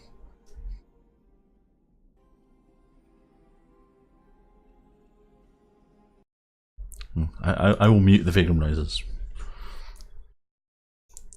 We'll open the next 10, but we won't skip past them until Mr. Vagrant gets back. So we've seen pretty much all of these cards, but that's fine. Mobilize District, which is kind of interesting.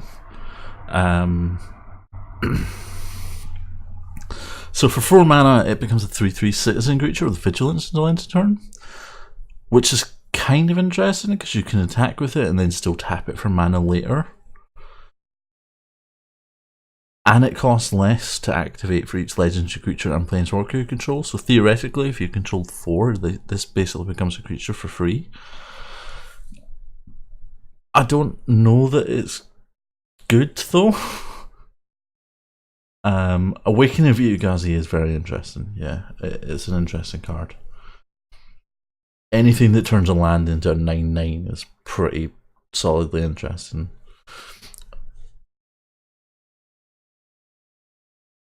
You didn't miss very much. I just opened the next pack, the next set of 10. Oh, you got another Nicol Bolas. I did. I got another Nicol Bolas, got another Nissa, I got another Jace. Another Tulsamir. You have a lot of Tulsamir, yeah. Nick of the Gods Eternal. Oh, I think those are the last 4. Because it should give me a playset and then start giving me other. Ooh, Johnny, the Great-Hearted. Yes, this is the only new card in the entire set of 10. Creatures you control have vigilance. I like that passive effect already. Like, vigilance is so difficult to overcome as an opponent. It's just so relentless. So, first we're going to get all of our lands and turn them to creatures. Then we're going to get all of our creature lands and give them vigilance. then we stick Sorin out there and we give them all lifelink. And then we're going to hit you in the face with a land. Very, very hard. Yeah, very hard. You gain 3 life for a +1. That's nice. That's pretty sweet, yeah. Yeah, that's pretty. I'd use that all day. And for -2, you put a +1/+1 counter on each creature you control, and a loyalty counter on each other planeswalker you control. Yes, please. Which means if proliferate on a stick in form of Karn's Bastion, you put a creature count. You put a counter on each creature you control, and then proliferate and a loyalty double counter. It, yeah. Yeah, then you can keep proliferate. Ooh, so a Johnny in Karn's Bastion, you could proliferate everything once it gets a +1/+1 counter on it. Basically, yeah. Ooh, that's rough. Okay, It's I like quite that. Interesting. Yeah, I do like this. There Johnny. might be something to that. Yeah. Okay. Cool. I think we've seen everything else though. Another booster. Dun dun dun.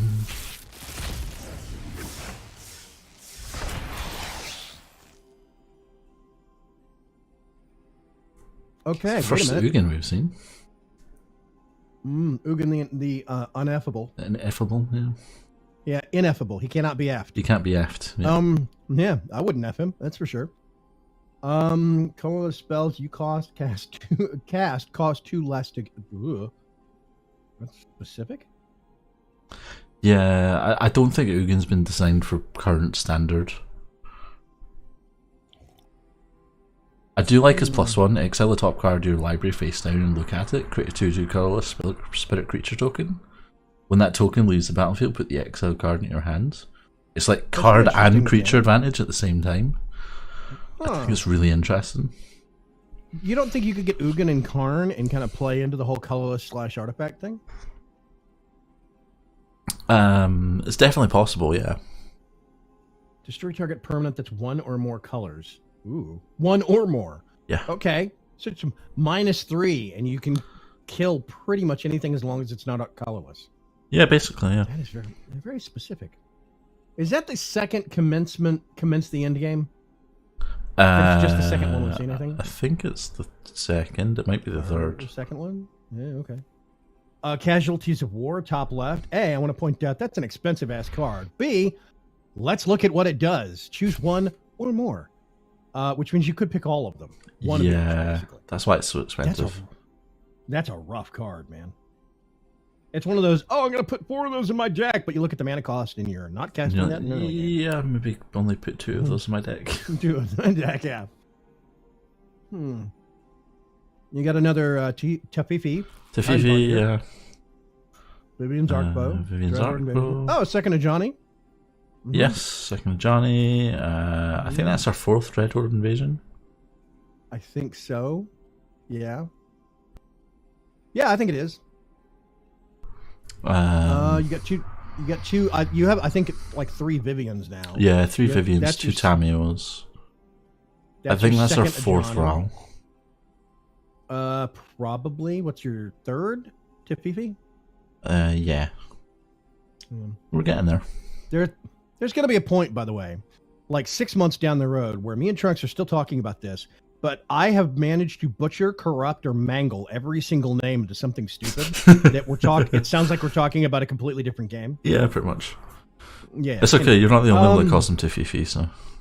Yeah, Tafifi. I picked that up from you, man. You called him Tafifi once. Yeah. Well, that's sticking. I think it's because Alias calls him Tafifi. Yeah. Okay. Dun dun dun. Now just think, we have tons of commons and uncommons that we're not even hitting here. Fibblethip. Oh, yes. Fibblethip the Lost. Oh, a new God, Eternal Ronus. Yeah. His enter the battlefield ability is scary. When God, Eternal Ronus enters the battlefield, double the power of each creature you control until end of turn. Those creatures gain Vigil until end of turn. Excuse me, what? Yeah. There's got to be a God Eternals deck somebody's planning. I would not be surprised. Oh, man. There's a second Sarkhan, by the way. Sarkhan the Masterless. Or Sarkhan the Bastardless. Sarkhan the Bastardless, yeah. Yeah, you have 2 Massacre Girls here now. I think you either have 3 or 4 of those officially. That's your 4th Bioessence Hydra. Yep. That might be your 3rd or 4th Liver Twister. That's your 2nd... No, it's your 3rd Feather the Redeemed. Yeah. Yeah, I think it's 3rd. Okay. I think it's 3rd. Yeah, it's our first Fibblethip. God Eternal Ronus looks nuts. Yeah, it really does. Can you highlight Fibblethip the Lost real quick? Yeah, when he enters the battlefield, draw a card. If it entered from your library or was cast from your library, draw 2 cards instead. When Fibblethip the Lost becomes a target of a spell, shuffle them into the library. So it's just a 1/1 that keeps coming back. Yeah, basically. It's super weird. He keeps getting lost. There was finding himself again. There's a card for Fibblethip that I think it's called Totally Lost. Yeah, it is. And it's got him standing on top of the statue. Yeah. And if I remember right, it's a bounce spell. I believe so, yeah. It's interesting to see the theme of Fibblethip, and it's like he's a creature here, and then it's like a bounce spell on this version, and et cetera, et cetera. I just think it's interesting. Yeah. Okay. I do like Fibblethip. He's cool. Yeah. I think the idea of Fiddle Tip is funny.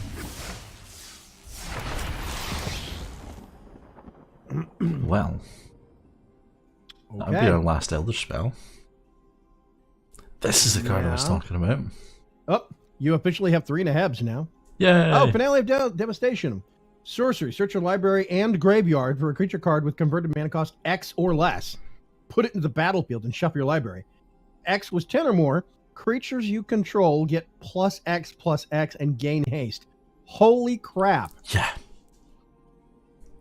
You know how you Green wanted a color, use for all what? of that mana from Nissa? Mana. Yeah. Nissa, Vivian, and oh god, green just got so much nastier this set. Yeah. Oh, Dreadhorde Butcher, lower left. That's a new card. It is. I really like this card as well. Read. It's a 1/1 for 2, black red with haste. Whenever it deals combat damage to a player or planeswalker, you put a +1/+1 counter on it. And when it dies, it deals damage equal to its power to any target. Wow. So, okay. Dreadhorde Butcher looks like a really good, solid. I'm making a black-red deck. Or maybe just a black deck splashing red or a red deck splashing black, whatever. But if you're making the Rakdos decks, Yeah. you're going to have black and red plus anything else. Yeah. It's a solid early game inclusion because it's a 1/1 for 2 that's got haste. Yeah. So second turn, you put that second land out, Dreadhorde Butcher, attack. The opponent is less likely that early in the game to have something. If they do, it's probably not going to be very strong. So you have an even higher likelihood of getting some counters on it early game. Yeah. I like that just it's something you can play early game and it gets more and more dangerous as you attack with it. And then even if your opponent manages to kill it, it still has that danger spike. Yes, it's got that death rattle kind of. I'm reaching out and I'm killing that thing as I go out off the battlefield. It's a really good card. It's well rounded. Yeah, and the like art it. for it is phenomenal. Is that a flaming mace that he's got on? Yeah, I guess it would be a basically, flail. yeah. That's actually a flail, technically. Well, Actually, if you're living anywhere in the Asia Pacific region, they call those meteor hammers. No, I'm not going to. Yeah, I was going to say it doesn't really have a handle. It's more just like a giant chain. A flail doesn't have to specifically have. Yeah, I know. But... I don't think. No, I don't know. I'm not sure. Yeah, there's a thing in Chinese mythology that's called a meteor hammer, which is basically a kind of a loop and then a long chain and a big ass solid heavy object on the other end of the chain. Yeah. What's Jackie Chan has done some fight sequences in movies using what would be equated to a meteor. Oh, really? But yeah, yes, man. Yeah, you swing the chain out and the heavy object hits one dude, and then as it's starting to drop, he stomps on the chain and whips it back the other direction and hits a guy behind him.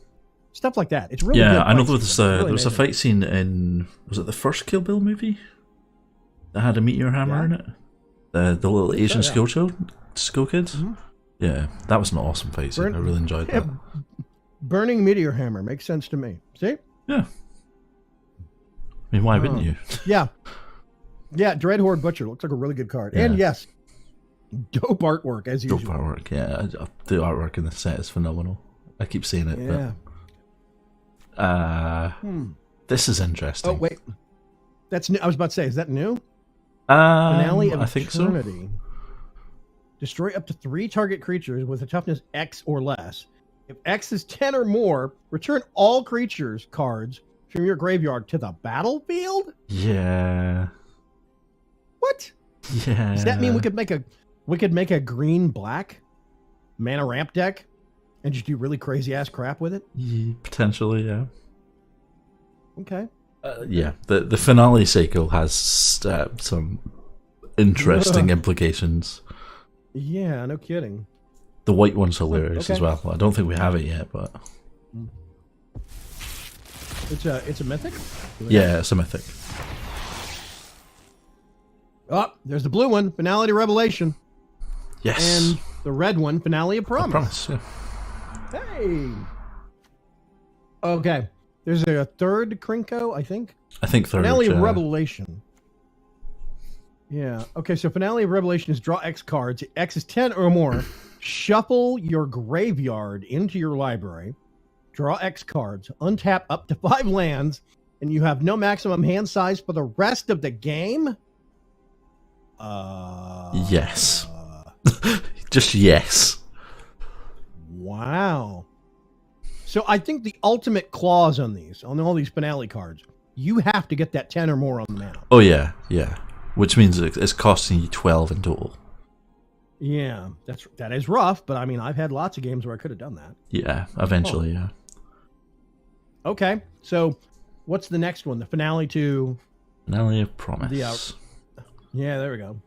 You may cast up to 1 target instant and/or up to 1 target sorcery card from your graveyard, each with converted mana cost X or less, without paying the mana costs.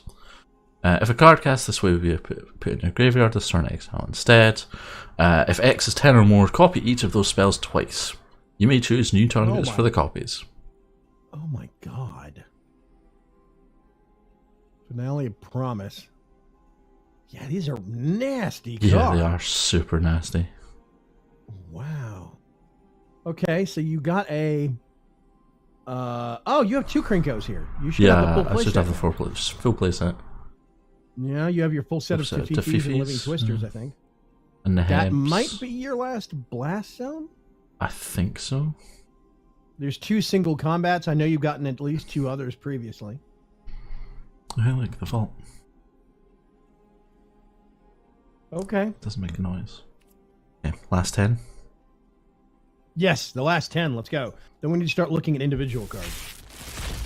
Well, actually, no. I think the first thing we should do is do all colors, Planeswalkers, and see what you have. Yeah, that's a fair point. Well, there's a playset of Chandras. Oh, there's the other 2 Tamios you need. Yep. Mm-hmm. Probably a playset of Museum Vivians. Tanks. I think you've gotten at least 2 Museum Tanks, maybe 3. Yeah, I think I have. Only 2 Fibble Tips. Okay. Awesome. Okay. Okay. Well, sir, that was a fun adventure. Is it time to actually go cause some trouble? Briefly. I thought we were going to look at Planeswalkers. Yeah, that's what I'm talking about. It should be noted, ladies and gentlemen, normally I would say, gung-ho, let's stream for another hour and make a deck, but Trunks' voice might be going out, so we might have to cut it short. Yeah, that's a fair point. Okay, so this is Planeswalkers, all colors. Planeswalkers, all colors. Mm. So it looks like we have full play sets of like all of the uncommons, bar a couple. Yeah, you only have... Yeah, I only have 2 Tafriels. You don't have any Gideon the Oathsworn, the one that is being shoved down everybody's throat, apparently. Yeah, that's the Planeswalker deck version. I think it's funny that I have that one. Do you? Oh, no, wait a minute. Oh, this is all Planeswalkers, all sets? Is that what we're looking at? No, this is just all War of the Spark Planeswalkers. I was about to say, oh god, I'm confused. Hang on a second. Yeah, let me see if it's the... No, I'm thinking of something else. Never mind. I'm confused. I'm confused at again. Okay. It's not difficult. No, it's not. Teo the Shield Mage. Yep. You have Hexproof. Yeah. Dope card. That's worth it right there. Yeah, it really the is. Wanderer. I really like that static effect. Prevent all non-combat damage that would be dealt to you and other permanents you control. Yeah. No more burn. Yeah, I was about to say, all that burn is just gone. Huh. Okay. Narset Parter of Veils. Yeah. Each opponent can't draw more than 1 card each turn. Wow. Okay. That's rough. A little bit, yeah. Jace Welder of Mysteries. Kazmina, Enigmatic Mentor. Spells your opponent's cast that target a creature or planeswalker you control. Cost 2 more. Nice. Casting tax. -2 draw 2/2 blue wizard creature token. Draw a card, then discard a card. Huh. Okay. Yeah, that's actually a really nice effect. I'm seeing actually a lot of tribal stuff coming back. Like we had dragons, we got zombies big time. There's been some wizard stuff in here. Yeah, there's been some wizardy stuff. You do not have Jace, Arcane Strategist. Yeah, that's also the Planeswalker version, so I probably won't get Yeah. them. Unless I buy the Planeswalker decks. Well, I mean, you could redeem for him, right? Wildcard him? I could if I really wanted to, but he's terrible, so... Yeah. He's terrible, so why? Okay, Davriel. Davriel's one of the new kids. Mhm. Rogue Shadow Mage. At the beginning of each opponent's upkeep, if that player has one or fewer cards in hand, Davriel does 2 damage to him. That is a... Man, if you have a blue-black deck that is doing heavy discard... Yep. That's mean. That's really Yeah, that mean. is super And mean. then -1. Target player discards a card. I just insult to injury. Yeah. Okay. Obnixilis, the Hate Twisted. His static Never effect put it- is awesome. Whenever an opponent draws a card, Obnixilis, the Hate Twisted, deals 1 damage to that player. And then -2, destroy target creature. Its controller draws 2 cards. Oh my god, that's nasty. Yeah. Yeah, a lot of these guys, a lot of these planeswalkers, I would not necessarily use their pluses or minuses.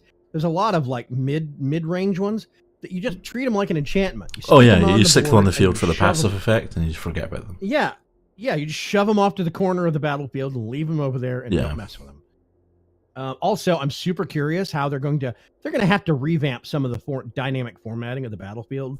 Because Yeah. there's not going to be enough room to have all of these people and keep them legible. No, There's there's going to really be not. It's going to be a lot of decks with major planeswalkers and stuff. Okay, Liliana, Dreadhorde General, got one of those mythic. Yep. Yeah. Also the only Right. card with a card style in War of the Spark currently. Oh, that's interesting. Okay. I Or assume they'll creature add them in control later dies, on, okay. but Yeah, they'll add more in. They have to stagger it a little. yeah, I mean they just added a whole new set. Yes. Create a 2/2 black zombie creature token. -4. Each player sacrifices 2 creatures. Wow. -9. Each opponent chooses a permanent they control of each permanent type and sacrifices the rest. I saw this card get used on the Loading Ready Run PPR, and it was getting triggered a lot. There was somebody that kept it on the battlefield for a while, and then kept getting this whole you choose a permanent of each type and then get rid of the rest. And then Yeah. it's not quite a board wipe, but I mean it's really close. It's close enough, yeah. Because you have 1 planeswalker, Liliana, and then you have 1 land, and you've got 1 enchantment and 1 creature, etc., etc., etc. So Yeah. it's rough. Yeah, it's really nice. Tybalt the Rakish Instigator. Yeah, Keep wanting to say investigator. Do not take your business to him. He'll bilk you out of perfectly good money. Your opponents can't gain life. That's really nasty. That's an off switch for... It's like the planeswalkers have been turned into devices on Batman's utility belt. Yeah, that's actually kind of an interesting way to look at it. You have like a utility deck that's got all these planeswalkers for different situations. And some have good stuff, some have bad stuff, but they're all like situation specific. Oh, this is the pouch where I keep the little box, the little lead line box that I open up that's got a hunk of kryptonite in it just in case Superman gets uppity. It's that kind of... That's what This is the pouch where I keep my Tybalt. Yes. Yeah. It's really weird. Hey, remind me, Rakdos the Showstopper. Yes. His effect is imps, demons, and devils, right? Yes, correct. Okay, interesting. Create a 1/1 red devil creature token with this. When this creature dies, it deals 1 damage to any target. Okay. Huh. He doesn't have any pluses, but still, you could get a couple of those things out before you had to worry about it. Yeah. Yeah. Okay, cool. Plus, his passive effect is phenomenal for 3 mana. Yeah, your opponents can't gain life. You want to talk about stopping a lot of white decks in their tracks, much less white decks, black decks. Yeah, it basically turns off mono red's only weakness, which is life gain. Yeah. Oh, that's a good point. Ooh. Yeah. But then we've also got the Wanderer, which would stop the burn. This is true. Yeah. Okay. Yeah. So there's solutions. There are ways cool. around it. Hmm. Chandra, Fire Artisan. Oh, Jaya. You got a full set of Jaya. Too. Jaya, Awesome. yeah. What's her name? Jaya Ballard? Is that Jaya what it is? Ballard, yeah. Yeah. Yeah, I had a professor in college named James Ballard, but whatever. He was a nerd. If any other red source you control would deal damage to a permanent or a player, it deals that much +1 to that permanent or player instead. Huh? It basically deals no extra damage as long as there's a red source. Oh, okay. So shock Extra could become 1 point. 3, lightning strike could become 4. Wow. Okay. It's kind of nasty when you put it in terms of that. So her -2 Jaya Venerated Fire Mage deals 2 damage to any target. Nice. Yeah, that's A kind lot of of nice. downsides there. No, not really. Yeah. Any target as well, which is nice. Mm-hmm. There's Sarkhan, the bastard. Sarkhan, yep. Sarkhan, dragon person. Mm-hmm. Yes, dragon person. You got a full set of. Oh God, I have to stop and read it. Zhang Yangu. Yes. Him, Wild that guy. Oh yeah. See, here's another green. That whole thing we were talking about, getting all your stuff and putting a token on everything and then proliferating. Yeah. And using Nissa and Vivian. This guy, once you start putting counters on everything, suddenly it all becomes additional mana sources. Yeah, it's just really interesting. I really like that effect. We've got to make a green steamroll deck. I think we do, yeah. Yeah. That's in the cards. You see it? Never mind. Three I know that probably hurt. It did. 3 Vivians, 3 Nissas. 3 Nissas. Arlen, voice of the pack. Yeah. Each creature you control that's a wolf or werewolf enters the battlefield with a additional +1/+1 counter on it. Man, what's the set that had, what was it, Innistrad, that had the vampires and the werewolves? Yeah, that's where she's originally from. Right, okay. So can you, I wonder, Commander decks go back that far, right? When you're doing the Commander format? Yeah, so Commander goes back towards Innistrad and all of that. I wonder how many, like, wolf/werewolf deck running commanders just went, woohoo, Probably all of them. Yeah. That's a really good card. Create 2/2 green wolf creature token. Wow, she comes in at 7. Ooh. Yeah. Okay. She does cost 6. She's sturdy. Yeah, she does cost 6, but still. Dobin, Hand of Control. Oh yeah, he's uncommon. Artifact, instant, and sorcery spells your opponent's cast cost 1 more, so more casting tax. Yeah, Until your next I like turn. Until your next turn, prevent all damage that would be dealt to and dealt by target permanent and opponent control. Wow.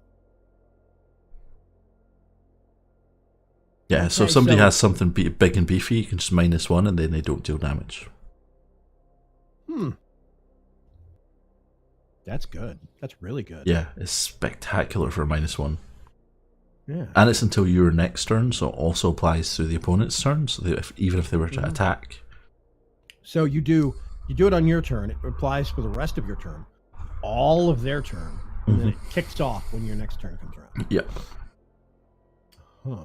Okay, cool, man.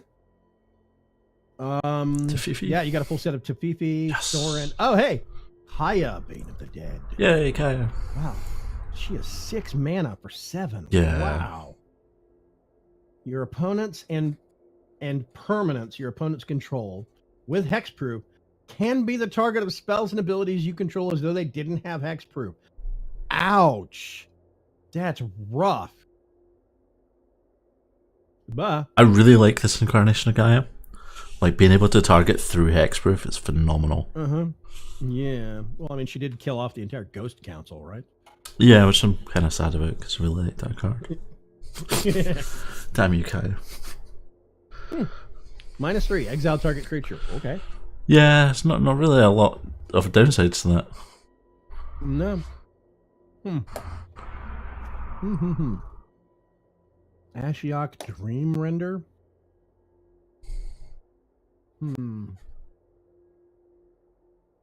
Spells and abilities your opponents control can't cause their controller to search their library. What? So it means that wait a if you played something that said search your library for a basic land card and put in a play, you couldn't search your library. What's that other card that turned off? You could only draw one card per turn. That would be Narset. What color was she? Blue. Aha. Okay. So you could make an anti-card draw deck. Oh yeah. Anti-card draw, anti-search. Like this would go against Ashiok would go against all of the green cards that go look for land or creatures. Wow. Okay. You could put a throttle on those things. Yeah. You can still look at the top X cards of your library. It's just if it's search your library. Yeah. Okay. So you could still scry or surveil. You could not search. Yes. Yeah. How many copies of that did you get? Just the 2. Okay. But it's an uncommon, and I have 458 uncommon wildcards. I think you're good. I think I might be good. Yeah, let's go to the next page. What do you think? Already there. Oh, 3 copies of Tezzeret, Master of the Bridge. Yes, it's totally not because I bought 3 boxes of boosters. 3 mythic creature and planeswalker spells you cast have affinity for artifacts, which means the more artifacts you control, the cheaper they cost. Yeah, for each artifact you control, the casting cost is reduced by 1 generic mana. +2, Tezzeret, Master of the Bridge deals X damage to each opponent, where X is the number of artifacts you control. Gain X life. The visual effect for that ability is actually really cool, because it's like Tezzeret's like 3-clawed hand basically comes down and zaps the opponent with a laser beam. It's kind of awesome. Yeah. Okay. Return target artifact card from your graveyard to your hand, and then -8, exile the top 10 cards from your library. Put all artifact cards from amongst them onto the. But there's gotta be an artifact deck with Karn and Ugin and Tezzeret in it. There's gotta be. I don't think there is right now. There's not enough good artifacts in Standard. You don't think so? No. I think maybe when rotation happens and we potentially get the MTGA Eternal format or whatever it happens to be called.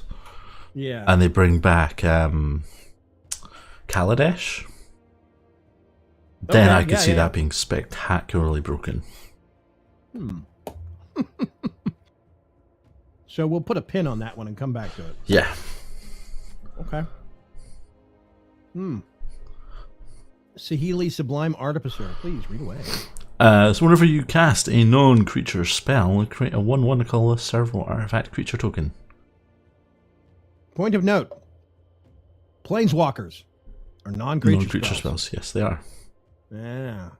For -2, target artifact you control becomes a copy of another target artifact or creature you control until end of turn, except it's an artifact in addition to its other types.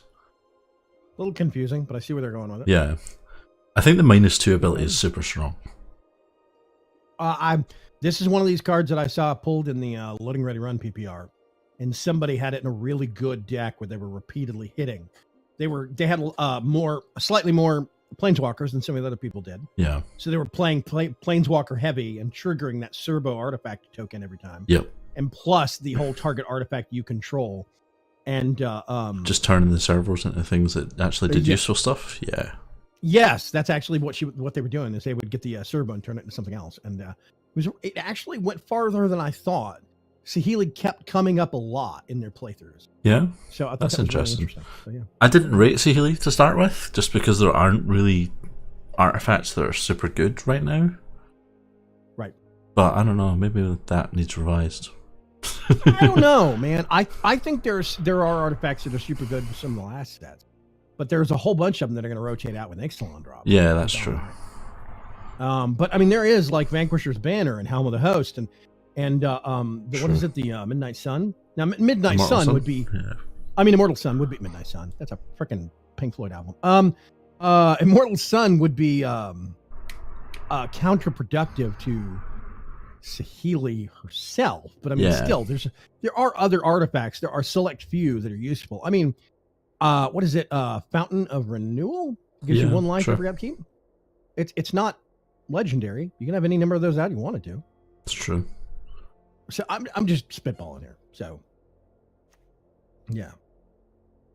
4 rounds. Yay. Yep, you got 4 rounds. You get 2 copies of Anger Dad. You have 2 copies of New Anger Dad.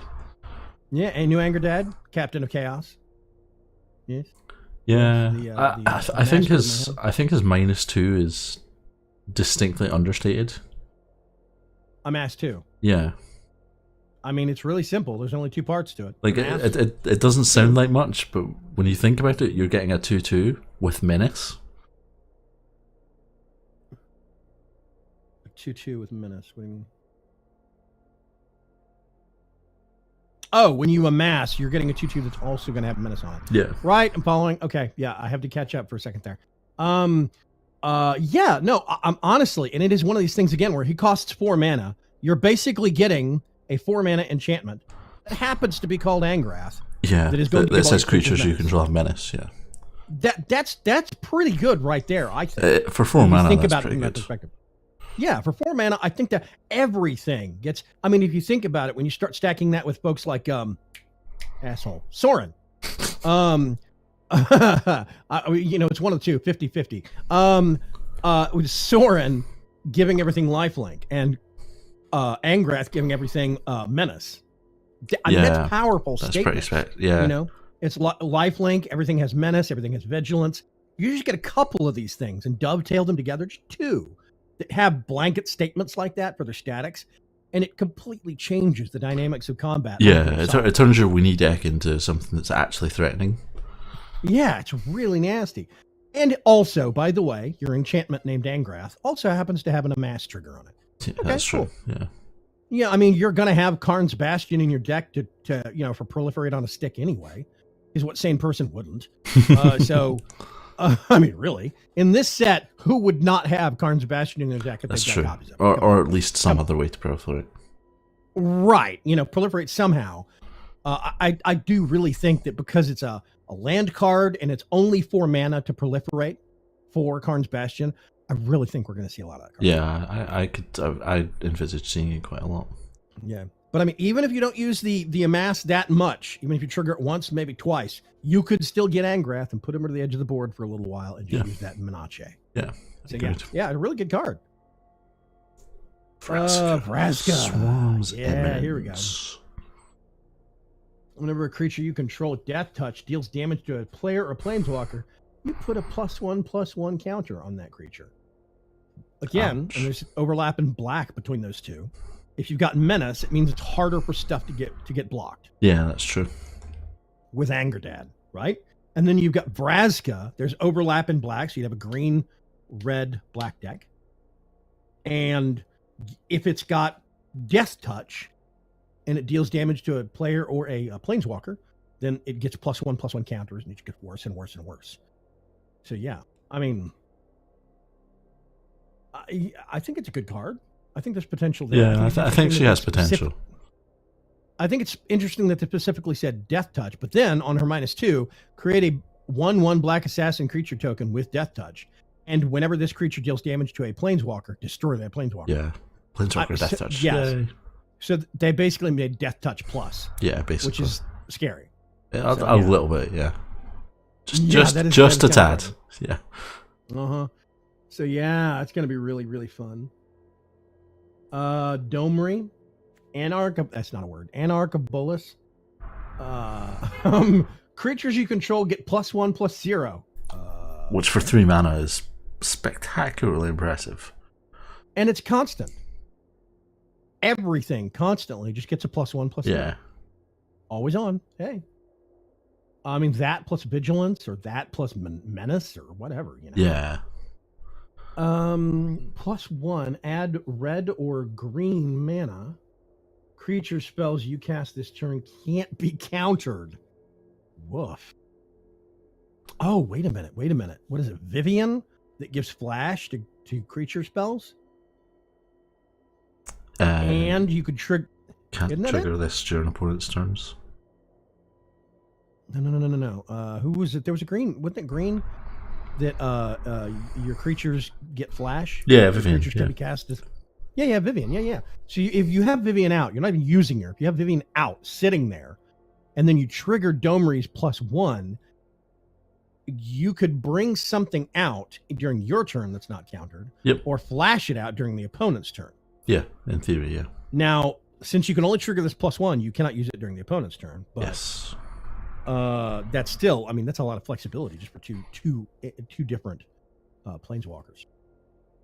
Okay, cool. How many Domers did you get? Probably 4. 4. Yeah, you got 4 of those, 3 Vraskas, 2 Anger Dads. Semot Tyrant Smasher. Creatures you control have haste. Oh god. Yep. There's that 4 mana haste enchantment. Well, I mean, Domri and Samut, right? Yeah. They all come in with +1/+0, and they have haste. Uh-huh. Yeah, that's rough. Target creature gets +2/+1 and gains haste until the end of turn. Scry 1. Oof, okay. Yeah, there's a lot of these passive abilities that are super powerful. Yeah, I really like the passive abilities. And there's a lot of them that are on Planeswalkers that aren't that expensive to cast either. Yeah. Yeah, Nahiri, as long as it's your turn, creatures you control have first strike and equip abilities cost 1 less to activate. Now, the equip abilities part I question a little bit, but first strike on your turn, that's pretty dope. Mm-hmm. So yeah. Nahiri, Storm. However, that does make Helm of the Host less expensive to equip. That is true. For example. That is true. For example, but I mean that's on the short list of things that I would actually use as equipment. Yeah. What is it? There's Shrieking Shield or Screeching Shield? Screaming or Shield, something like that, yeah. Screaming Shield, something like that. Yeah. There's that one. There's Helm of the Host. I think it's like 1 or 2 others, maybe. Unless there is some artifacts. That's another thing we need to go look at. We need to go look at artifacts for the set. Just real quick, glance at them. We don't have to analyze every single one. I just want to get a quick overview. Of them, to be honest. Yeah, so I'm curious which ones we did end up getting from War of the Spark. Huatli, the Sun's Heart. Each creature you control assigns combat damage to it equal to its toughness rather than its power. Apparently, Huatli likes big butts. And she cannot lie. Yeah, she cannot lie. You gain life equal to the creature to the greatest toughness amongst you creatures you control. That's nuts. Yeah, it's kind of nuts. I don't like the fact that her passive ability is it takes effect regardless of whether the toughness is higher than the power. Yeah, it doesn't take the greater of the two. Yeah, so if you had a 2/1, it would be effectively be a 1/1. Yeah, that is true. So you would have to pick, if you're using Huatli, you'd have to pick your creatures carefully. Yeah. So yeah, that's a good point though. Ajani, you got 2 of those. Yep. Kiora, Behemoth Beckoner, which is funny because she has a card called Kiora's Dam Breaker. Yes, which is actually the thing that's in front of her. Yeah. That is a very small part of the thing that's in front of her. Yes, yeah. Whenever a creature power 4 or greater enters the battlefield under your control, draw a card. And then -1, untap target permanent. That's only 3 mana. I think it's interesting that she's 3 mana, but she comes in at 7 loyalty. Yeah. I think it's specifically because that -1 ability, they want you to be able to use it several times. Yeah. But it self-regulates because it's a loyalty ability. You can only use it on her once. Yeah. Unless you have Nicol Bolas on the build, then you could do once on her, once on him. True. So, but yeah, it is interesting that she comes in at 7 loyalty for 3 mana. Yeah, it just seemed a bit strange. I do like it when they do the hybrid. I just want to roll back real quick. Like Samut, technically speaking, is gruel mana. Yes. It's like red or green. So you could put her in an all green deck or in an all red deck. It's the same thing for like Huatli and Kiora and Ajani. Saheeli. No, Ajani is divided, but Huatli, Nahiri, all these people. Yeah, Saheeli can do the same thing. Angrath, Vraska. I like when they do that, so you could get something that's technically multicolor, but you can only cast it, but you can get away with casting it with just 1 kind of mana. Really cool. I like that. It's nice. Yeah. I like the hybrid manas. Flexible. Yeah. Yeah. Okay, you got a full set of Tamios and Kioras. Yay. Let's scroll. Oh, the last ones. You got 2 Nicol Bolases. Yay. 3 Karns. And only 1 Ugin, who cannot be effed. He cannot be effed. He is ineffable. I wouldn't F him. Would you F him? I wouldn't. No, he looks a bit scary. Yeah, he's ineffable. Looks to me. terrifying. Ineffable. I like the weird, like, magical glowing, almost ghost horns coming out of his head. Notice a similarity? Yeah. Well, aren't they related? Yeah, they're brothers. Yeah, I was about to say, aren't they? I thought they were brothers or cousins or Yeah, they're brothers. step siblings or something. I think they're technically cousins to all of the other elder dragons, or they might be brothers and sisters to some of them, and cousins to others, and uncles to others. But yeah, it's it's weird. not complicated at all. No, it's not complicated at all. Dragon family trees. Yeah. All right. Okay, I say we take a quick glance Artifacts? at just a quick glance at artifacts. We take out Planeswalker, we do artifact, see what we got. We have some colored artifacts, which is, I think, not a first, but it's a rare. It's pretty rare. Yeah. We have three vehicles right here. Parhelion, Yep. the Silent Submersible, and Mizium Tank. Guild Globe. When it enters the battlefield, draw a card, sacrifice, add 2 mana of different colors. You have to sack it. That's kind of sad. Yeah. Oh, a Prismite.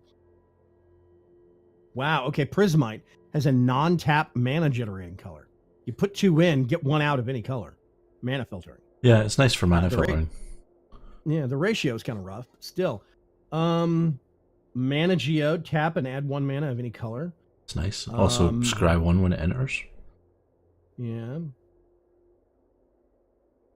Interesting. Iron Bully. When it enters the battlefield, put a +1/+1 counter on target creature. Which could be it or something else, right? Yep, could be. Okay. It also has Menaces. Yeah, 1/1 with Menace. It's interesting. It does cost 3 mana, which is a little rough. Yeah, it's a bit rough. It's a 3 for a potential 2/2. Sure. Or you could stick that counter on something else to start kickstarting, like Proliferate or whatever. Firemind Vessel enters the battlefield tapped. Add 2 mana of different colors. That's interesting. Saheeli Silverwing. There's a 2/3 flyer. I kind of like this card. What, Saheeli Silverwing? Yeah. When it enters the battlefield, look at the top card of your target opponent's library. Ha! Okay, that's kind of rude. Yeah, I love it. Yeah. God Pharaoh statue. Spells your opponent's cast cost. I really see.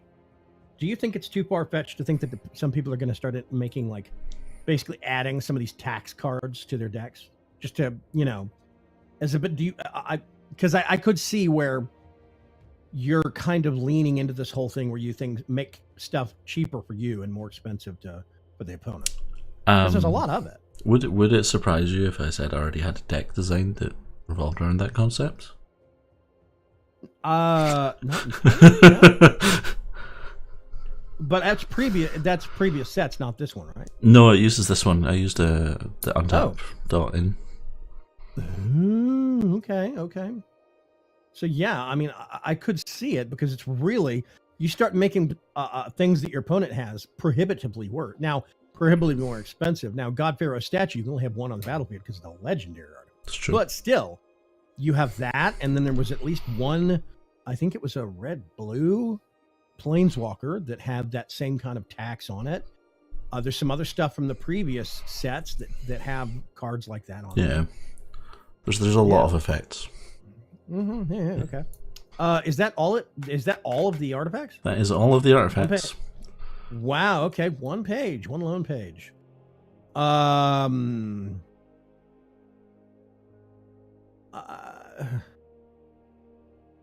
don't know. Silent Submersible is weird. Because it's draw a card when it deals damage, and it's a 2/3 for 2, but you have to crew it. Yeah. A lot of people are talking about this as potentially going into mono blue when things from Ixalan rotate out, but I just don't see it. I don't know. It doesn't look too interesting. I'm intrigued by Iron Bully. I think there's potential there. Yeah. It's not the greatest, but I do think it's at least slightly above the curve. I'm super intrigued by Bolus's Citadel. Oh, I think Bolus's Citadel is going to show up in a lot of like meta kind of. I copied this off of a prose kind of, Yeah, checklist kind of a probably. thing. Where, the big, not, I don't want to say gimmick decks, but kind of the big gimmick decks. Because, I mean, you look at it, right? You may look at the top card of your library at any time you want to. You may play the top card of your library. If you cast a spell this way, pay life equal to its converted mana cost rather than pay its mana cost. And then if you sacrifice 10 non-land permanents, each opponent loses 10 life. I could see, because tokens count as permanents. Yeah, they do. I could see some black token generation decks that are trying to use that last tap sack gimmick to win the game, Yeah, You I could totally see that. generate a lot of tokens. I mean, if you did this black green and we start using some of these green mana ramp mechanics we have now, where you can generate a whole bunch of, whatever, or you generate X number of tokens with Selesnya cards. I'm seeing a lot of people that are going to try and get this and shoehorn it into some, super whammy combo kind of a card. And I wouldn't be shocked if it doesn't always work the way they want it to. No, I could see it not working particularly often. Yeah, because you have to sack 10 to really get that big whammy on the end. Yeah. That being said, getting it out, it is expensive. It's 6 mana, but still, getting it out, you can look at the top card at any time. The trick is, yes, you can look at the top card of your library at any time and cast it if you want to, but you have to pay life with the CMC, which means if you don't have life gain or a life link or something somewhere in here, you're only going to be using that trick 1 or 2 times. Yeah, that's true. However, it isn't black, because black-white lifelink is very prevalent right now. Oh, that is very true. But I would not be surprised if other folks try to shoehorn this in any old black deck. Yeah, I can see that happening. Yeah. So I don't know. It's a powerful card. And I think in the right hands, it could make a really amazing kind of a deck. But I think it's going to end up being like sack tokens or generate a whole bunch of freebie stuff to sack for that last tap effect. Yeah, I think this could be another one that a lot of people try and make work, but nobody really can. Yeah. What was the... it was one of the... It was one of the planeswalkers you looked at right at the end that had that 7. They came in at 7 strength or 7 loyalty, and they had, I think, a -1 that let you untap a target permanent. Yeah, Kiora. Yeah, so I mean, if you could generate enough tokens, you could tap, sack 10 send tokens. Untap, yeah. Opponent loses 10 life, and then use that planeswalker to untap this and repeat. Yeah. But that means you're going to have like 20 permanents sitting around. And I don't know a lot of ways to get that to happen simply in a reasonable and not consistently. Yeah, and not consistently. So yeah, I don't know. It's a potent card potentially. Agreed. Yeah, I just think it could be at least handy though for a little bit of like, you can look at the top of your card. I mean, it's basically scry. You don't have to cast. If you want a constant, if you have the mana sitting around for a constant black scry effect, you could do that. And if you're desperate, you could cast it. That would be 3 life for a murder. That's not terribly. It's not terrible, no. Yeah, you're not going to want to be doing that a terrible amount, a lot, Yeah, you're not going to want to do it for every murder that you ever cast, but yeah, but yeah, like the odds I'm tapped out and my opponent just dropped like a hasty gut. I need to deal with it now. Right, and that is an emergency. You look at the top of your library. Oh, there's a murder there. Yeah, bang, and you could solve that problem. But bang, have to get this thing out, which is you have to get this out at the hefty cost of 6 mana, right? True. And you have to line it up to where there is a thing on the battlefield and the top card in your library. You have answers that. It's not going to happen particularly often. It's going to be rare. This is one of these situations where I build decks that's like a tribal deck. I'm going to make a zombie deck. Okay. What's the first thing I think of? Vanquisher's Banner. Let's get 2 or 3 copies of that and stick it to the deck. You name a creature card. All creatures of that type get +1/+1. And every time you cast one, you draw a card. Dope. Let's move on. And, or maybe Immortal Sun is draw a card. Vanquisher's Banner is +1/+1. Vanquisher's Banner is draw card as well. Is what? It's draw card as well. It does both. Okay, draw cards as well. So yeah, you do that, but Vanquisher's Banner is not cheap. No, it costs 5. Yeah, so you're not going to be getting that super early. It's going to be at least probably turn 6 or 7, not really 5. Yeah. And because turn 5, you probably have other stuff you should be doing first. Which means that's a mid to late game, probably late game. And even then, you've only got 2 or 3 copies of this solution sitting in your deck. you're not going to be hitting it out onto the battlefield that often. Rarely, I would say. That's true. So you brew the deck and perceive it as, oh, this is it, man. This is it. But I think Bolus's Citadel is going to be one of those things. Loads of people are going to put it in their deck. Maybe less than 20% ever actually pull it. Yeah, less than agreed. half of that actually get it on the field. So Yeah, that's and kind of what I'm less than half of that will actually get it to work. Yeah. Yeah. Yeah, exactly. Okay, so there's a whopping 12 artifacts in this whole set. Yeah. Woo! I guess that makes sense though, because they have so many planeswalkers, planeswalker keys. Yeah, artifacts are really not the focus of this set. So I've always been an artifact junkie, so I am kind of waiting for that, the next set that comes around that, oh, this is artifact focused. Wow. So that's me though. Monster. Yeah, way back when I used to play the paper version. Yes, I know. Way back when I used to play the paper version of this game, one of the best decks that I had that it was one of those decks my friends wouldn't let me play, was a colorless artifact deck. And it worked really, really well. I can't even begin to remember what cards were in it, but yeah. It was a really effective deck, and I really liked the artifact mechanics and being colorless. And so back then there was protection from whatever, but there was no protection from colorless. Yeah, that's true. So it worked. It was a really good deck. I really liked it. So, but anyway, okay. We've been going for 2.5 hours. We have. You still have cold/throat problem things? I do, so yeah. Should we wind things up? I would love to brew a deck and take it out for a swing, but I think we should probably stop where we're at. Yeah, I would agree. My throat's kind of getting to the point where I need to rest. And I haven't done much of the talking this week. Right. We can come up with some ideas. We do our stream next week. Yep. I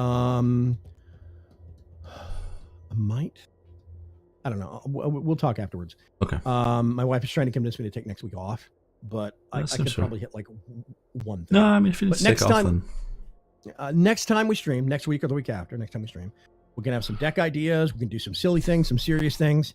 Start looking at combos between probably more silly things than... Yes, I do think that there are some potential static abilities that we could really genuinely abuse on some of these new players. Oh yeah, definitely. I'm really eager to see that happen. Yeah. We're not going to hit on it today. No. Why don't you check us out? Let us. Ending soon. Ending soon. Dun, dun, dun. All the credits, because I keep forgetting to do that.